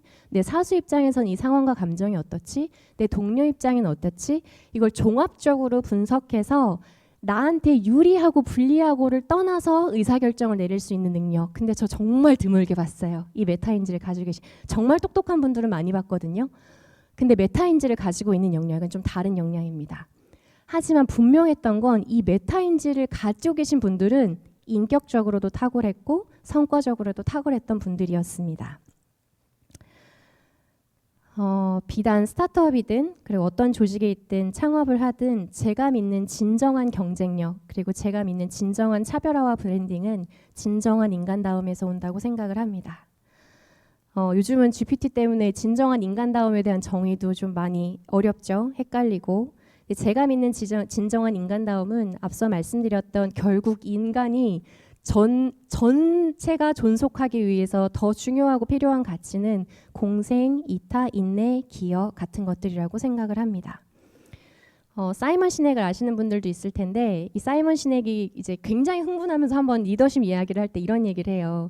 우리 자꾸 하드 스킬, 소프트 스킬로 나누고 여성적인 스킬, 정서와 관련된 스킬, 공감, 이해, 연민, 대화, 협상 이런 거 소프트 스킬이라고 부르는데 그거 소프트 스킬 아니야. 그거 리더십에 반드시 필요한 인간이라면 갖춰야 되는 자질이고 그건 휴먼 스킬이라고 불려. 그리고 인간이 이 휴먼 스킬, 리더가 이 휴먼 스킬을 갖추지 않았을 때는 리더 자격을 주면 안 되는데 그런 자격이 없는 리더분들한테 자격을 주고 휴먼 스킬을 가르치려고 하니 너무 힘들다. 이런 얘기를 하고 있습니다. 그래서 나만의 진정한 인간다움이 실제로 과학과 생물학과 뇌과학도 그렇게 얘기하고 있으니 이것이 뭔가 사회적으로 타협해야 될 만한 아니면 내가 너무 착한가? 나이브한가? 이런 생각이 아니라 그걸 오래 지키시는 분들이 궁극적으로는 성공한다고 저는 믿습니다. 마지막으로 제가 조금만 더 일찍 알았으면 좋았을 것 같은 이야기 하나를 드리고 싶은데요. 내가 세상과 상호작용하면서 진짜 나로 존재할 수 있다면 그리고 과거와 미래에 발묶이지 않고 지금 여기 온전히 존재할 수 있다면 훨씬 더 컬러풀하고 훨씬 더 진실되고 자기 자신에게 솔직하고 당당한 삶을 살아가실 거라고 저는 확신합니다. 근데 제가 이거를 알았는데 제 삶에 반영하고 체화하는 데는 10년이 넘게 걸렸던 것 같아요. 그래서 제 회사 이름이 비유거든요. 오죽하면 비유라고 지었냐면 정말 제가 만나는 모든 분들이 자기 자신으로 존재할 수 있었으면 좋겠다라고 믿고 있기 때문입니다. 마지막으로 편지 하나만 공유드리고 마치려고 하는데 제가 작년에 이제 언젠가 이렇게 후배님들 분 중에 자기 자신으로 진짜 존재하고 싶은데 그 과정이 너무 처절하고 고통스러운 분들 도와드리고 싶다. 그래서 그 장학금을 언젠가 만들고 싶다라는 거를 아주 되게 작은 금액이지만 처음 시작을 했어요. 자꾸 미루면 안 되니까. 그래서 그때 이제 이 장학금을 이제 요 강의에서 만난 후배분 한 분께 이제 전달드리면서 적었던 편지입니다. 근데 이름을 제가 뺐는데 이름을 빼고 부르면 너무 의미가 없으니까 제가 지인아 이렇게 불러도 될까요? 네, 오늘 사회자님 이름을 넣어서 편지를 말씀드리고 마치려고 합니다. 지인아, 내 생의 첫 번째 미래 씨앗이 되는 비유 장학금의 주인공이 되어줘서 고마워. 어떤 이름을 붙이면 좋을까 고민하다가 우리 모두 우리 자신으로 존재하기보다 그 누군가가 되어가는 삶의 과정 속에서 나다움을 잃지 않고 나를 온전히 사랑하고 수용하며 세상과 관계 맺는 그 과정을 용기 있게 헤쳐나가기를 바라면서 비유로 이름을 지어보았어. 작년이었으니까 저 올해 40 앞두고 있는 나는 이제서야 나다움이 무엇인지를 발견하고 찾아가고 반영하는 과정을 지나가고 있는데 지인처럼 훨씬 더 투명하고 생기가 넘칠 때 자기 자신을 더 많이 이해하고 사랑할 수 있게 되면 얼마나 좋았을까를 상상해 보면서 앞으로 펼쳐질 여러분의 삶을 진심으로 뜨겁게 응원하고 싶은데 바람이 담겨 있지. 그리고 치열하게 나를 이해하고 삶을 사랑할수록 더 많은 선물과 축복 같은 우연들이 찾아온다는 사실을 늘 기억하길 바래. 그래서 더 열심히 살기보다 혹은 더 멋진 사람이 되어가기 위함이 아닌 온전히 나로 사는 법을 이해하는 그 과정에 의미가 있음을 기억하도록 비유는 너를 응원하고 지지할 거야. 스스로의 한계를 규정짓지 말고 또 세상이 규정짓도록 허락하지 말고 끊임없이 싸우고 고뇌하게 될 세상과 타인의 시선의 기준에 무너지지 말고 그렇다고 너무 가혹한 내 내면에 있는 자기 비평가에 등 떠밀려 스스로를 상처 주지 않도록 스스로 충분히 사랑하며 살아가기를 응원해. 삶의 상처는 우리 마음에 흠집을 내기 위해서가 아니라 진정으로 우리가 원하는 것이 무엇인가를 알려주기 위한 축복임을 기억하길 바라고 성장은 더 많은 것을 이뤄내는 게 아니라 내 삶에 가장 중요하고 소중한 것이 무엇인지를 밝혀내고 지켜내는 과정이었음을 기억할 수 있었으면 좋겠다. 그래서 그 과정을 지나가는 네가 언제나 자기 자신으로 존재할 수 있는 지혜를 얻어 나간다면 이 작은 씨앗의 의미는 충분히 넘치고도 남을 것이라 믿어. 네, 제 삶에 좋은 친구로 찾아오신 여러분들 너무 환영하고 앞으로도 이 비유 여정에 여기 계신 모두가 서로에게 지지자가 되어주는 동반자로 헤쳐나갈 수 있었으면 좋겠습니다. 네, 감사합니다. 네, 마음이 몽글몽글해지네요. 다 나다움, 나 자신을 다 사랑하고 계시죠? 속으로 말하긴 좀 부끄러우니까 속으로 지인아 사랑해 다 한 번씩 외치세요. 네, 바로 이어서 질의응답 진행해 보겠습니다. 좀 현장에서 질문 있으실 것 같아서요. 혹시 질문 있는 분 계실까요? 네, 다 지금 감동을 받아서 그러면 제가 사전에 받았던 질문 네. 바로 드리겠습니다. 그 이사님이 학부 때는 IT 관련 전공을 하지 않으셨는데 어떻게 IT 업계에 진출하게 되셨는지 그리고 그 과정에서 겪었던 어려운 점이 있으셨으면 그를 어떻게 극복했는지 그 방법에 대해서 같이 공유해 주시면 좋을 것 같습니다. 아마 오늘 느끼셨겠지만 공통적으로 나온 이야기가 전공이랑 내가 공부한 학문과 커리어가 상관이 없다라는 이야기 되게 많이 들으셨을 거예요. 다만 제 관심 분야는 사람이었고 인간이었고 제가 처음에 지원했던 회사는 사실은 HR의 H자도 모를 때 그 회사의 미션에 감동해서 지원을 했었습니다. 우리 기술로 세상을 행복하게 만들어 나간다는데 너무 진심인 것 같아서 제가 아까 스스로 제약을 두지 말고 내 한계를 규정짓지 말라고 말씀드리는 이유가 동일해요. 저 사실 가끔 그 강의 때 제 양력 처음 페이지에 띄워놓거든요. 근데 보통은 강연하시는 분들이 자기의 어떤 신뢰감을 높이기 위해서 나 이런 업적을 이뤘어요잖아요. 근데 저는 이제 자신감을 드리려고 제가 가끔 이제 양력을 띄워놔요. 아, 저런 커리어를 가지고도 인공지능 기술사에서 HR 담당을 할 수 있구나. 왜냐하면 전혀 관련 없는 것들만 제가 해왔고 심지어 NGO 활동, NPO 활동, 보통 기업에서 별로 좋아하지 않는 활동들에 저만 커리어가 계속 쌓였기 때문에 내가 스스로 한계를 스스로 규정짓지 않고 좀 위축되지 않는다면 왜냐면 세상이 자꾸 그런 얘기를 하거든요. 야, 너 커리어 개발하려면 이거 해야 되고 그 커리어 개발을 위해서 이거 좀 알아두면 좋아. 근데 제 주변에 그런 방식으로 진짜 성취를 이루신 분들은 드물어요. 심지어 저 예전 회사 대표님은 그 산업 디자인 전공하신 분이거든요. 근데 인공지능 솔루션사 대표하고 있습니다. 물론 그 개발을 하시는 분들은 이제 수학 전문가이긴 하지만 그래서 규정짓지 않으셨으면 좋겠고 어려움은 없었지만 그냥 치열했던 것 같아요. 왜냐하면 치열하지 않으면 이 과정이 아무 의미가 없다는 거를 아마 아실 거예요. 그래서 제가 계속 이 책을 말씀드렸던 것도 인간에 대한 연구를 하려면 그럼 난 무슨 책을 봐야 되지가 보통 이런 책들이었던 거예요. 그래서 그런 내가 관심이 있고 내 미시적 동기를 건드리고 있고 내 강점을 활용할 수 있는 일에 좁고 깊게 쭉 몰입하신다면 결과는 반드시 따라옵니다. 내 마음만큼 따라오진 않아요. 그거는 내가 기대하기엔 나 1년 뒤에 성공했으면 좋겠고 3년 뒤에 성공했으면 좋겠고 5년 뒤엔 팀장이 됐으면 좋겠고 아니요. 시간이 제일 나한테 잘 알고 필요한 걸 가장 적시해 줍니다. 어떤 분들은 10년이 걸릴 수도 있고요. 어떤 분은 1년이 걸릴 수도 있어요. 그래서 그냥 그 과정을 치열하게 내 동기를 살피고 내 강점을 살리면서 계속 들어가다 보면 네, 충분히 어려움이 아니라 즐거움을 많이 느끼실 수 있을 거라고 생각해요. 네, 이사님 아니 이제는 대표님이죠. 네, 대표님의 앞으로의 그런 계획 그리고 앞으로의 행보가 또 저희도 기대되고 나중에 또 이 자리에 와서 좋은 이야기 나눠주시면 좋을 것 같습니다. 네, 대표님께 큰 박수 부탁드리겠습니다.